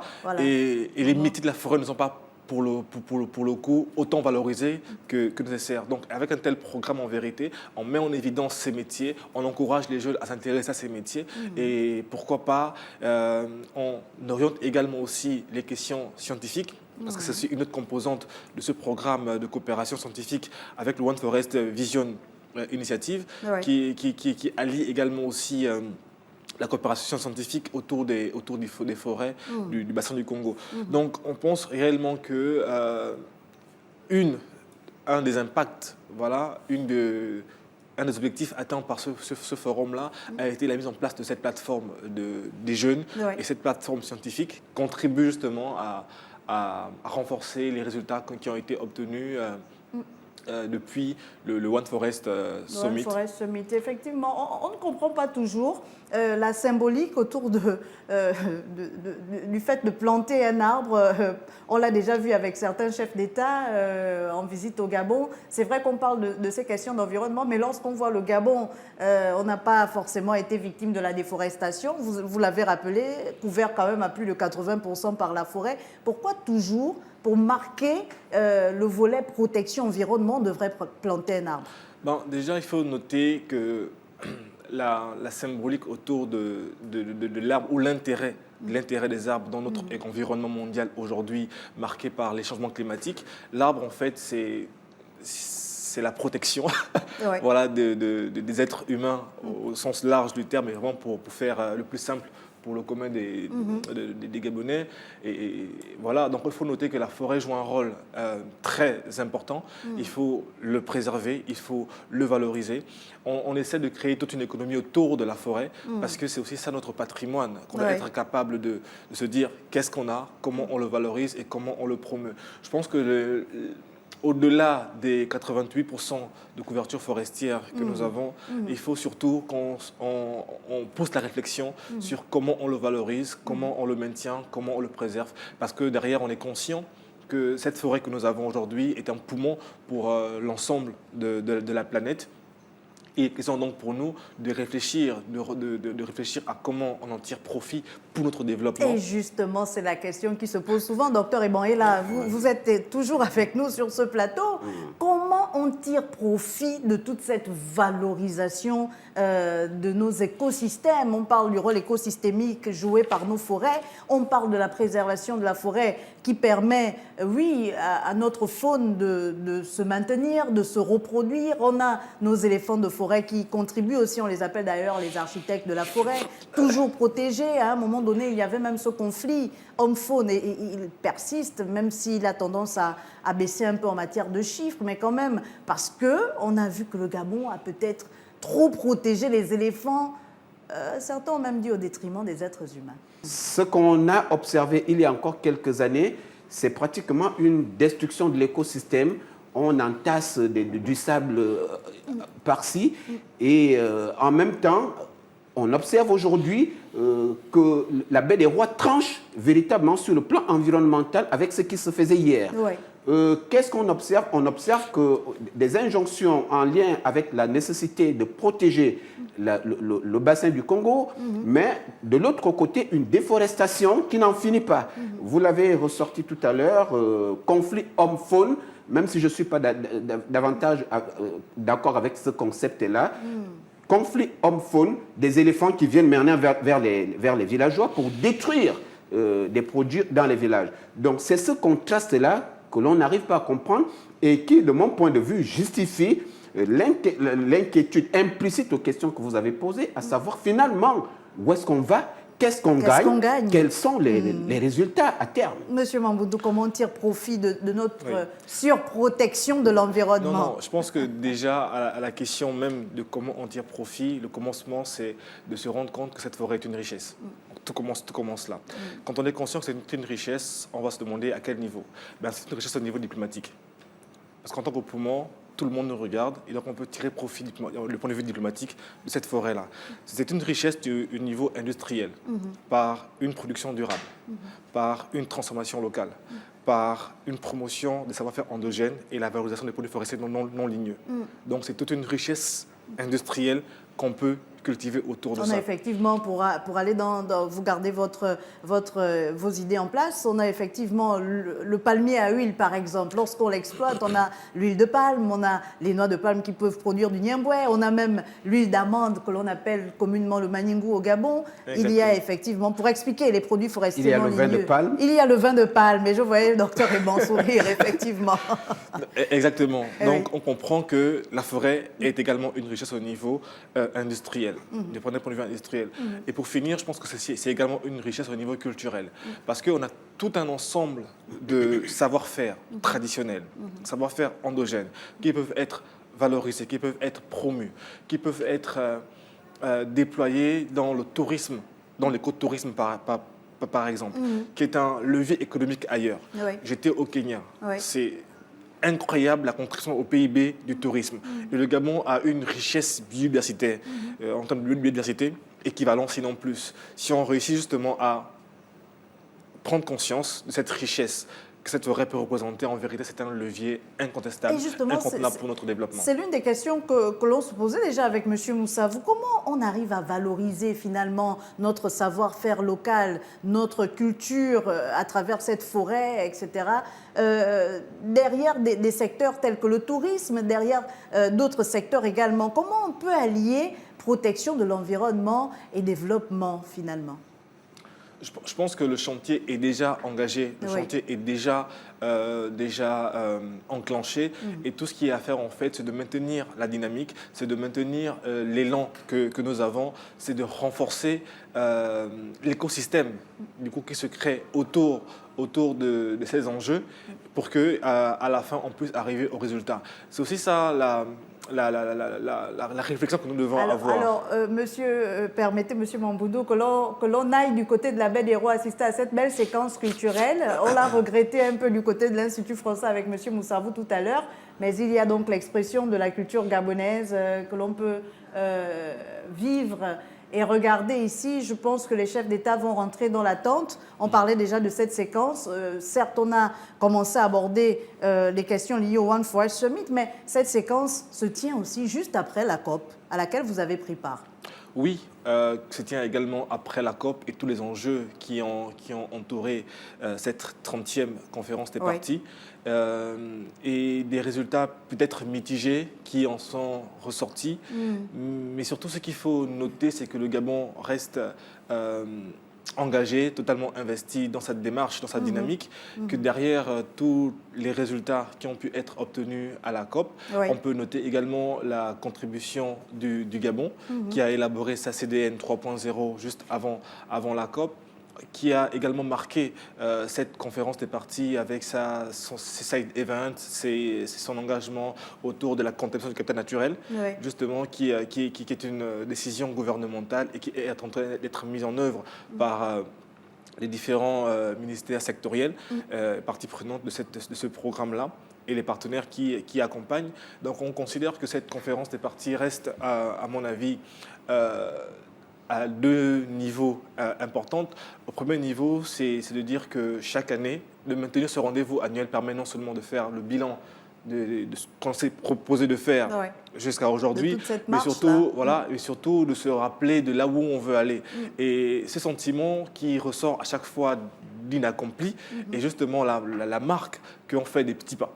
Peut-être pas des pas de géants comme on aimerait, mais en fait quand même des petits pas. Mais quand même ces petits pas, M. Mambundu, depuis Paris, on parle de cet engagement des pays africains qui, préservent leur environnement, préservent leurs forêts. On parle de ces pays du bassin du Congo dont le Gabon fait partie, mais il y a derrière que ces pays africains, à contrario, subissent également le lourd tribut. On parle d'inondations, on parle de tout ce qu'on évoquait déjà avec peut-être même les conflits hommes-faunes. Derrière, à quand clairement le paiement de notre contribution finalement par les pays industrialisés? Oui, mais je pense effectivement, et c'est ça en fait qui était rappelé par exemple par le PACJA au niveau Afrique dans leur déclaration juste avant la fin, avant la fin de la COP. La difficulté que nous avons avec tous ces chantiers, c'est aussi les mesures, les procédures, les protocoles qui sont mis en place, qui sont souvent défavorables aux pays africains. Et je pense qu'on fait bien d'en parler, on fait bien de le renforcer et de dire à quel point on n'est pas d'accord de ce qui est fait à ce niveau-là. Mais on peut également noter que cette COP30 a abouti à l'opérationnalisation du fonds pertes et dommages, qui est une belle avancée. Et d'une enveloppe de combien? Actuellement, l'enveloppe est à 800 millions de dollars. D'accord. Mais l'ambition, c'est que d'ici l'année prochaine, elle puisse atteindre le milliard recherché. Donc, c'est ces avancées qu'on peut également noter.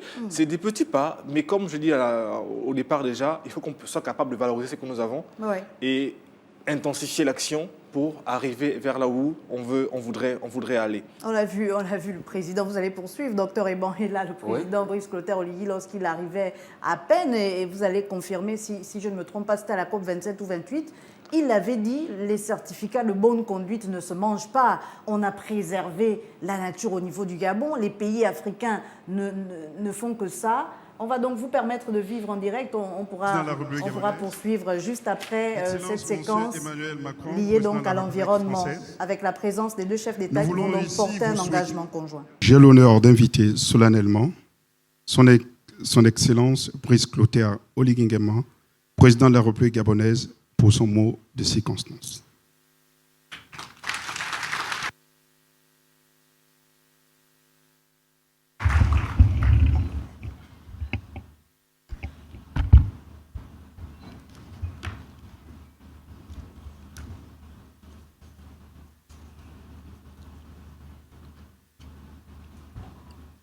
Monsieur le Président de la République française, cher Emmanuel Macron, Mesdames et Messieurs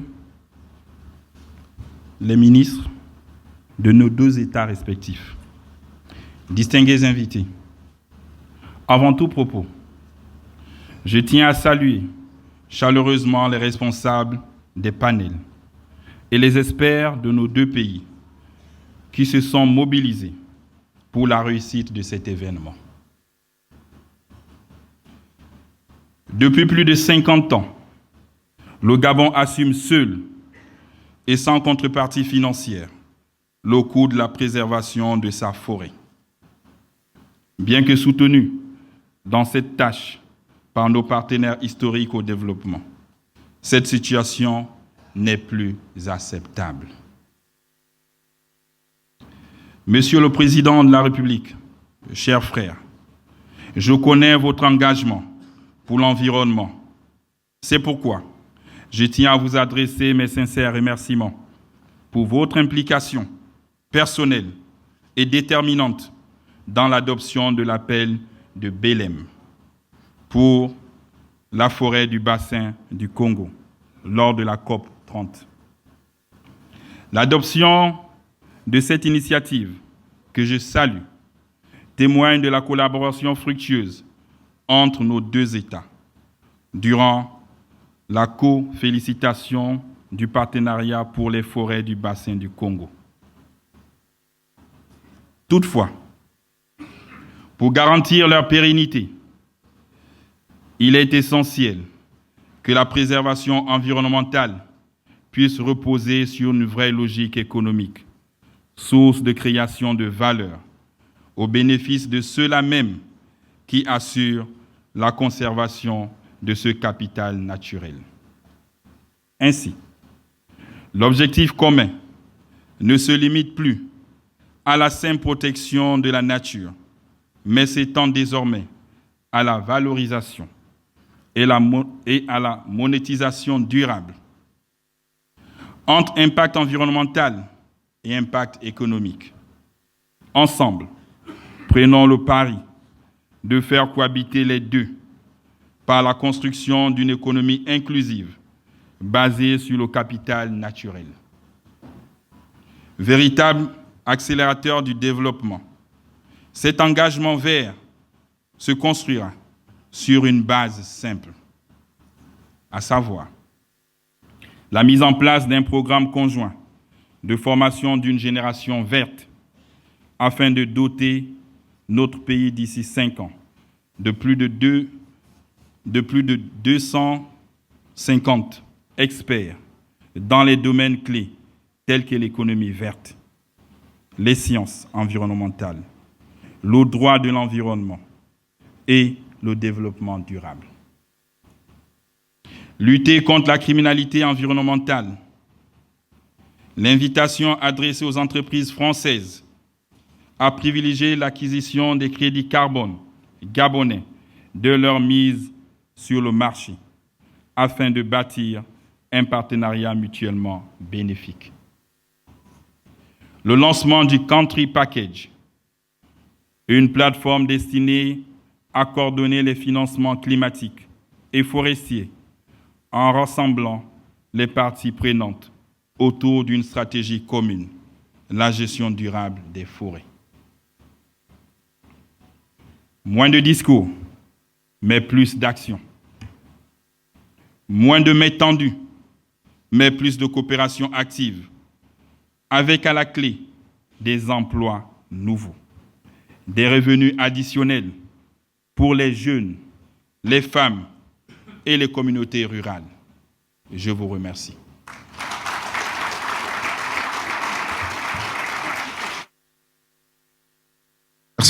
Merci, Excellence.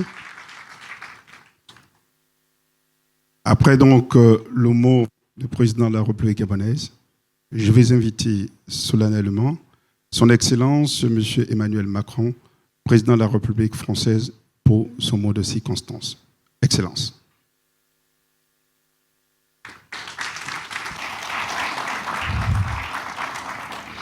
Merci beaucoup, Monsieur le Président. Cher ami, Mesdames, Messieurs les ministres, Mesdames, Messieurs les ambassadrices et ambassadeurs, Mesdames, Messieurs en vos grades et qualités, je suis très heureux de revenir un peu plus de 2 ans plus tard au Gabon pour parler de forêt. Et en effet, nous avions lancé au printemps 2023 ensemble le premier One Forest Summit qui avait lancé une dynamique internationale qui a entre autres abouti à l'appel de Belém, et je vais y revenir dans un instant.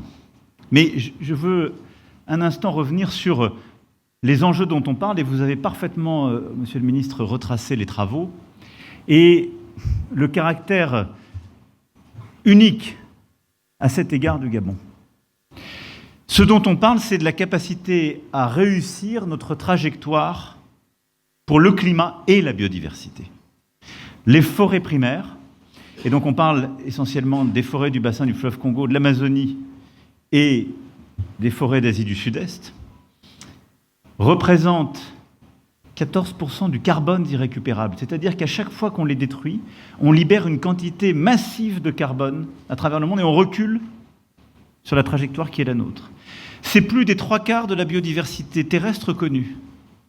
Et c'est un des meilleurs capteurs de CO2 aujourd'hui.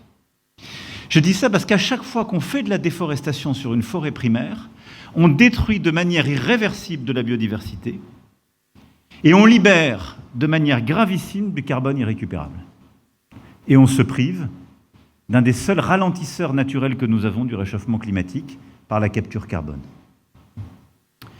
Dans ce contexte, il faut voir comme un signe alarmant ce que les experts du GIEC viennent de nous rappeler, ce que nous voyons, c'est qu'il n'y a aucune chance qu'on atteigne la neutralité carbone en 2050 si nos puits de carbone naturels comme les forêts ne continuent pas de capter autant. Or, nos forêts vivent d'ores et déjà les conséquences du dérèglement climatique. Et elles captent moins aujourd'hui qu'elles ne captaient il y a 15 ans ou 20 ans.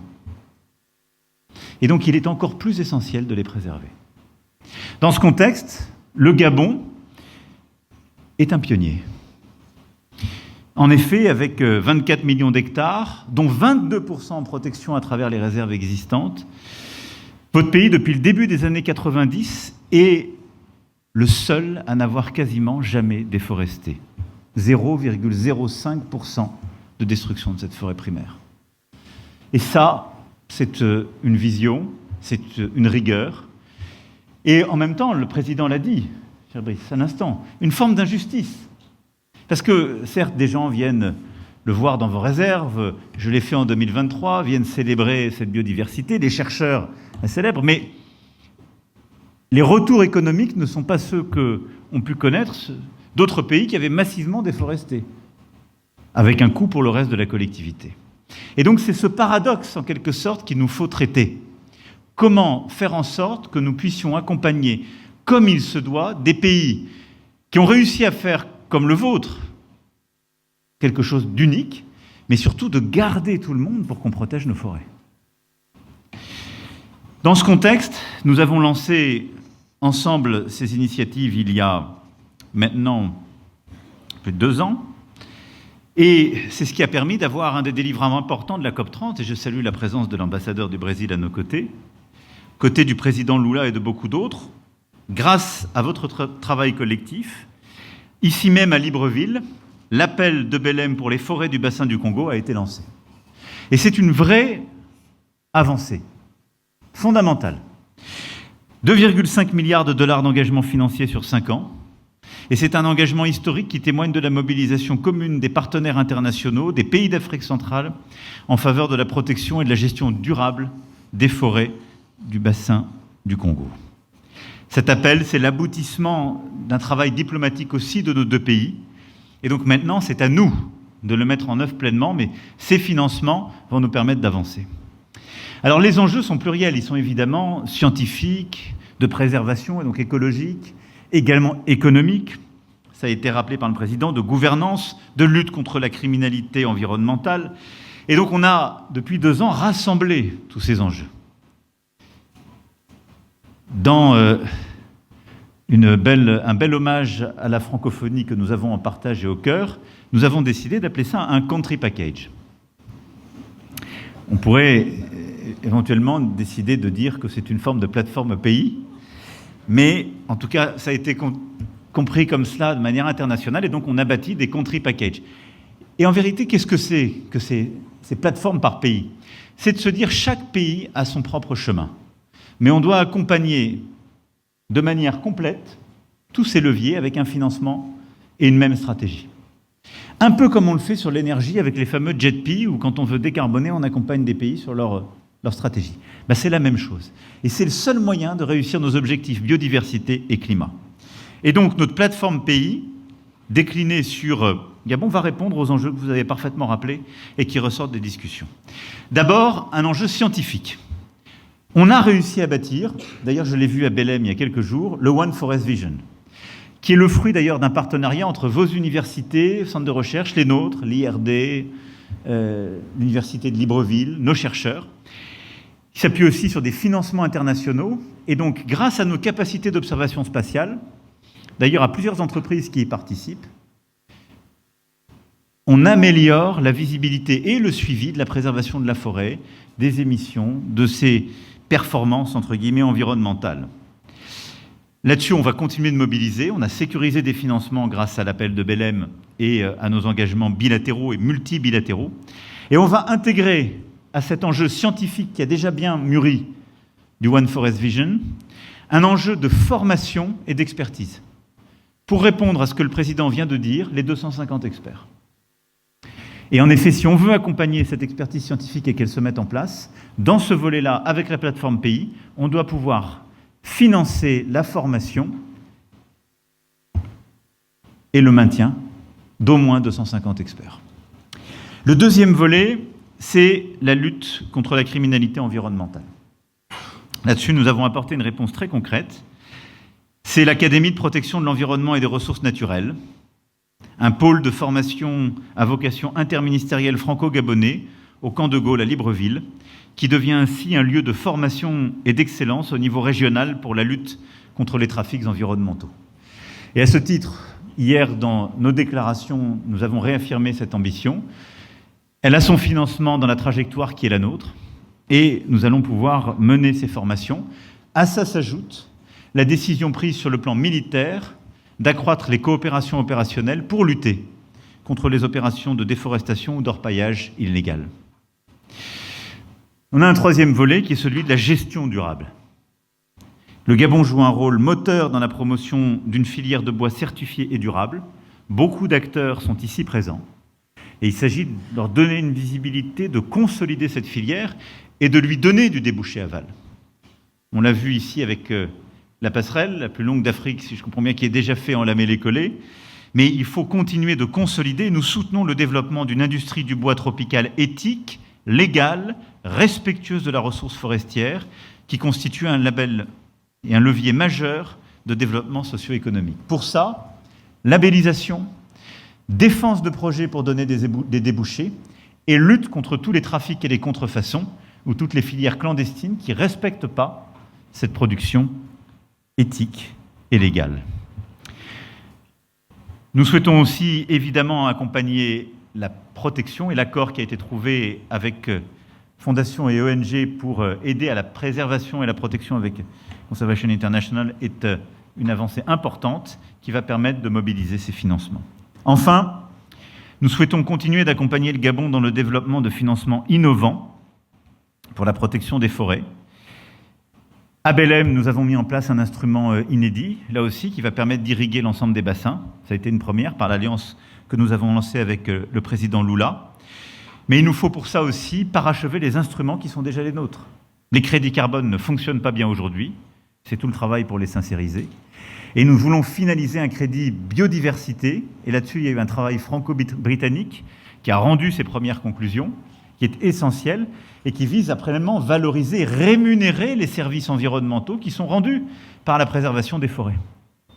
Et donc, crédit carbone sincérisé, crédit biodiversité, mécanisme de paiement pour les services écosystémiques, c'est ce que nous voulons finaliser dans les prochains mois dans une coalition d'acteurs qui permettra aussi de sécuriser des financements à notre plateforme pays. Pour ce faire et sans attendre, l'AFD, l'Agence française de développement, continuera d'accompagner cette stratégie par un projet spécifique de 17 millions d'euros pour accompagner le pilotage, l'expertise et la mise en œuvre justement de cette plateforme pays du côté gabonais dans cet esprit de partenariat respectueux, gagnant-gagnant, auquel nous croyons avec le président Oligui. Je veux remercier ici les ambassadeurs de l'Union européenne, du Royaume-Uni, d'Allemagne, également de la Norvège ou du Japon, qui sont tous des partenaires, des cofinanceurs de ces plateformes pays, de ces alliances internationales pour les forêts du bassin du fleuve Congo. Parce que tout ce qu'on fait là, c'est une mobilisation collective.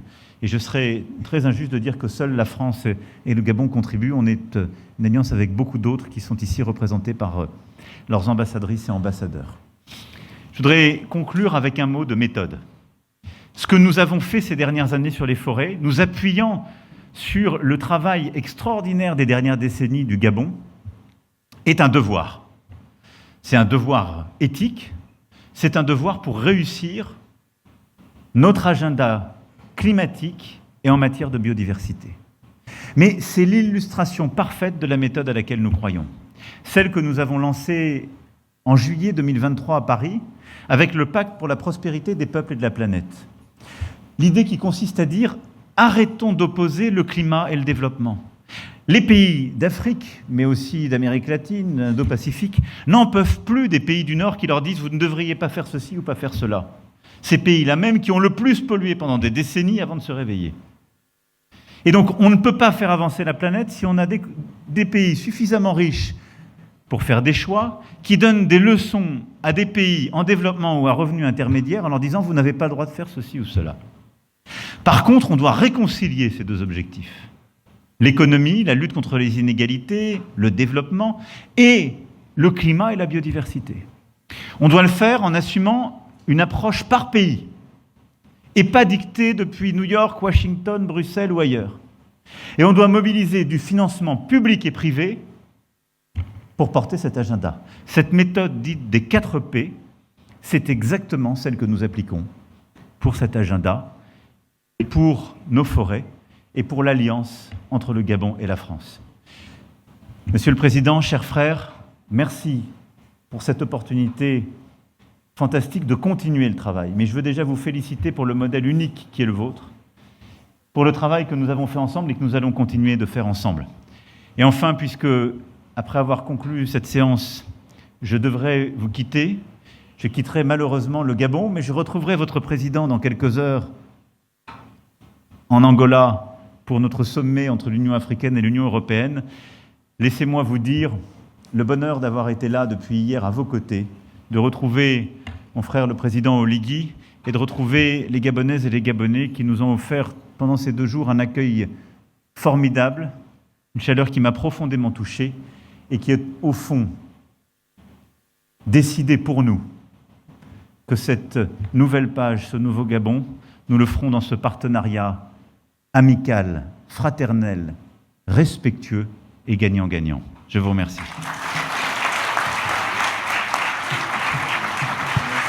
Merci beaucoup, Excellence.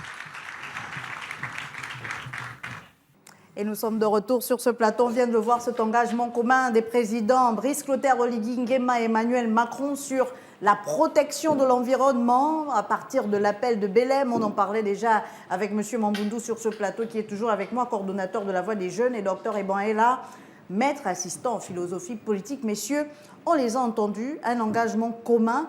Ce n'est pas forcément un remake de ce qu'on a déjà entendu, M. Mamboundou, mais est-ce qu'il faut le considérer comme un pas en avant, finalement, dans vos petits pas qu'on marque au quotidien? Oui, effectivement, c'est un petit pas en avant, mais surtout la dimension qu'il faut mettre en évidence dans cet appel, c'est que ce n'est pas un engagement entre 2 pays, Oui. c'est vraiment toute une région. C'est tout le bassin du Congo, en fait, qui est engagé, qui est concerné par cet appel. Et à mon avis, c'est un pas, c'est une étape marquante dans tout le travail qui est fait déjà autour du PFBC. Donc ça renforce les engagements pris, ça contribue à concrétiser davantage les actions. Peut-être que notre fin sur ce dossier, dans cet appel, c'est peut-être tous les mécanismes opérationnels autour de l'appel qui sont un tout petit peu absents.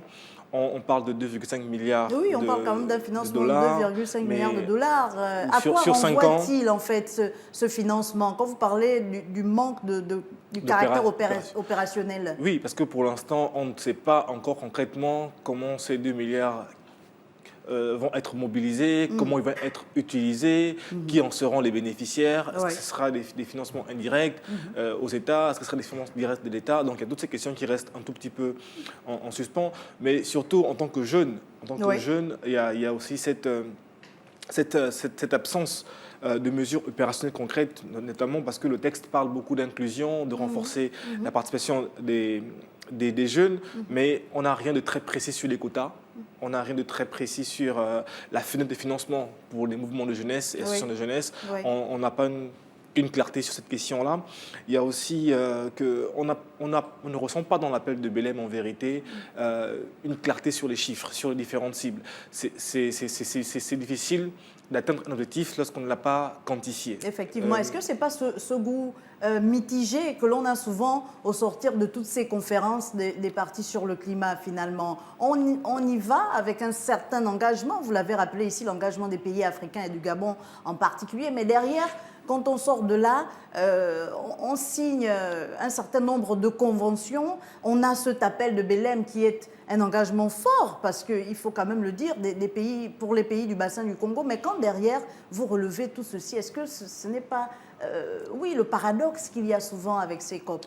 Non, bon, alors moi je le relève surtout aussi dans l'esprit de renforcer la réflexion, de se dire en fait que derrière cet appel, il faudra passer à des textes d'application.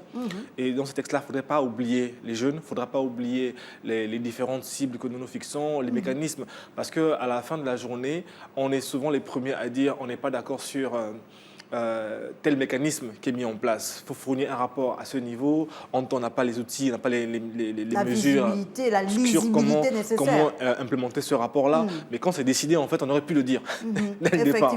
Que, en fait, oui, vous voulez ce rapport-là, mais on ne pourra pas vous le fournir pour telle raison. Ouais. Donc, il y a tout cette démarche qui s'aligne avec notre réalité contextuelle qu'on doit pouvoir prendre en compte lorsqu'on discute, lorsqu'on élabore ce genre de documents. Donc tout à l'heure, je parlais justement de notre fin en tant que jeunes, parce que on peut également noter que dans l'appel, il n'y a pratiquement rien qui aborde une approche diversifiée. Ouais. J'entends par là que la jeunesse africaine ou la jeunesse du bassin du Congo, elle est diversifiée. On a des jeunes en zone urbaine, en zone rurale. Ce n'est pas souvent mis en évidence dans ce type de travaux. On a la question du genre qui n'est pas souvent aussi spécifiée. Mais est-ce que votre présence également à ce genre de sommet, on le voit, les chefs d'État quitter donc la baie des Rois avec un appareil assez particulier, peut-être pour revenir toujours à ces questions de préservation d'environnement, certainement liées à ces questions-là. Mais est-ce que votre présence, alors la question est celle-là, à ce genre de conférence-là, n'est pas aussi l'occasion de dire clairement les choses ?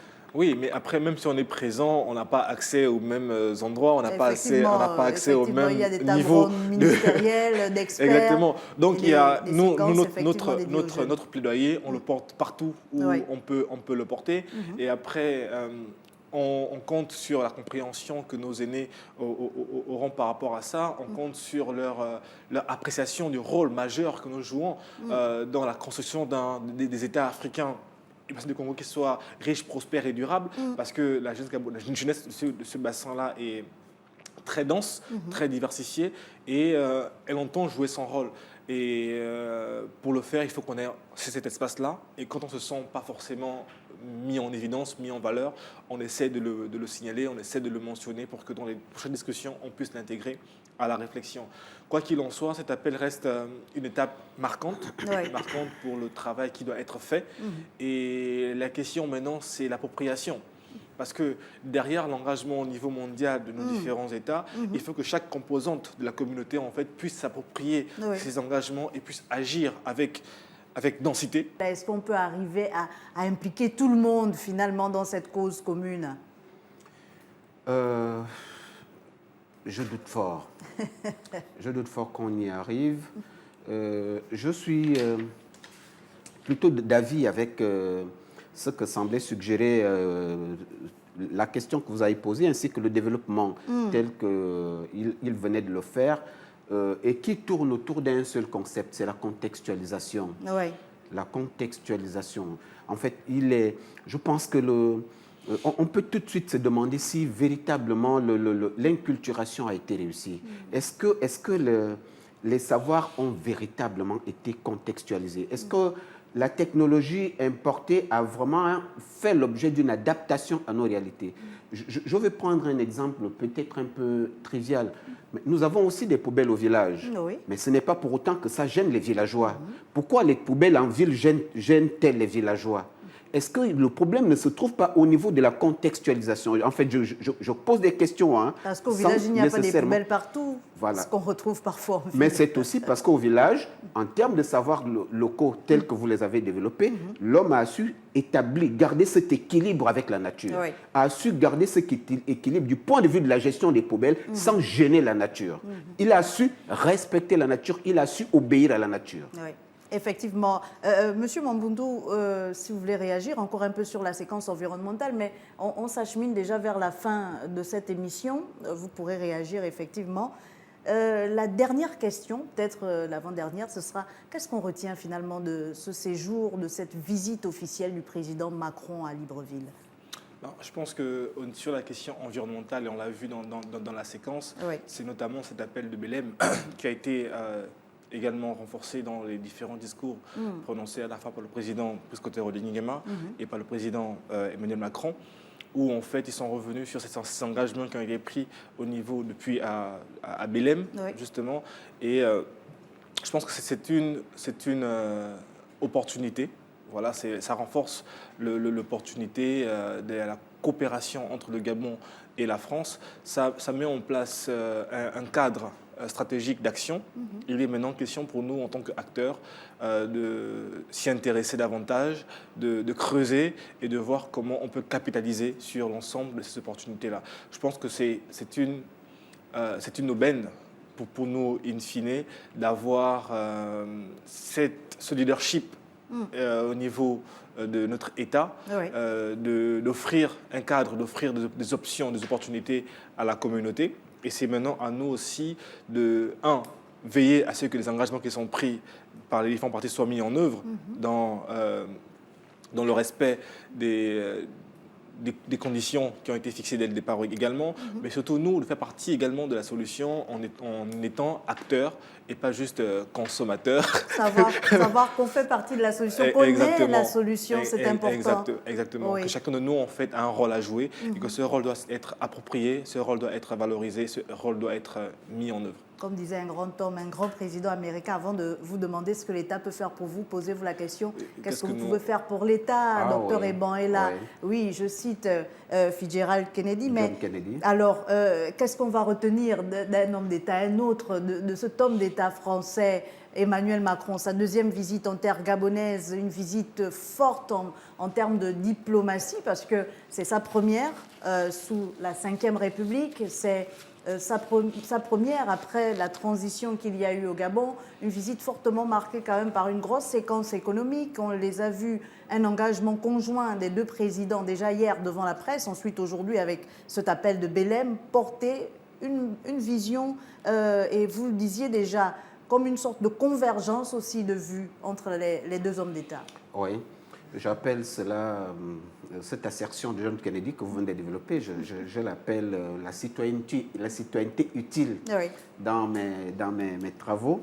Alors, ce que moi j'ai pu retenir, c'est d'abord un renforcement des relations bilatérales entre les deux États. Je crois que ça a été ça l'un des grands buts de ce voyage d'Emmanuel Macron. Quand vous lisez même les extraits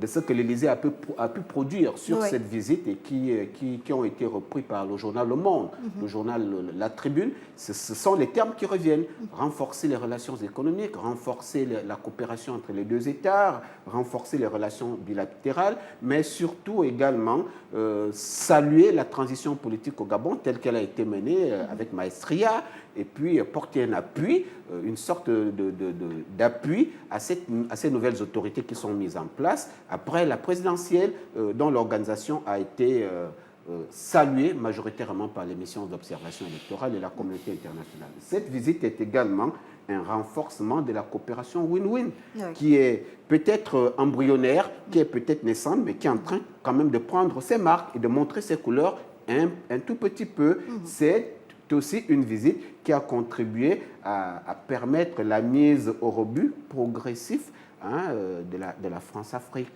Ce fameux système de cooptation politique et économique des mafias et des réseaux. Mais c'est également le moment de saluer le renouveau politique et économique du Gabon aujourd'hui du point de vue de sa souveraineté. Souveraineté interne, souveraineté externe, du point de vue de son indépendance et de son affirmation sur la scène internationale comme un pays souverain à part entière et à l'intérieur qui jouit de sa totale compétence sur tout le territoire. À côté, il y a le pan de l'environnement. Comme vous l'avez dit tout à l'heure, nous saluons la convergence de vues des deux chefs d'État sur la question de la préservation de l'environnement, la question de la gestion des crédits carbone et des crédits biodiversité. Et nous espérons, dans le prolongement du discours de Brice Clotaire Oligui Nguema, que le Gabon ne sera plus désormais le seul à assumer la préservation de l'environnement. Docteur Iboela, maître assistant en philosophie politique, merci à vous d'être passé dans cette édition spéciale et merci également à Fresnel Mambundu, coordonnateur de la Voix des Jeunes. Merci de nous avoir gratifié de vos savoirs en matière d'environnement. Il faut rappeler donc que le séjour du chef de l'État français s'achève ici du côté de Libreville. On aura peut-être l'occasion avec nos équipes de le voir regagner donc son avion et partir, s'envoler pour Luanda en Angola où il est attendu pour un sommet entre l'Union africaine et l'Union européenne. Ce sera l'occasion de poser également ces problématiques liées donc à la souveraineté politique du continent africain et la souveraineté économique. Pourquoi pas? Parce que, comme l'a dit lui-même Emmanuel Macron, l'Afrique ne doit plus être un simple continent d'extraction des ressources. Il faut réussir à construire de nouveaux modèles, partir sur de nouveaux paradigmes. Et c'est ici que nous mettons un terme à cette édition spéciale consacrée donc à la visite officielle du président Emmanuel Macron en terre gabonaise. Merci à vous, chers téléspectateurs, d'avoir été des nôtres durant 2 jours. Je vous dis à très vite sur Gabon 24.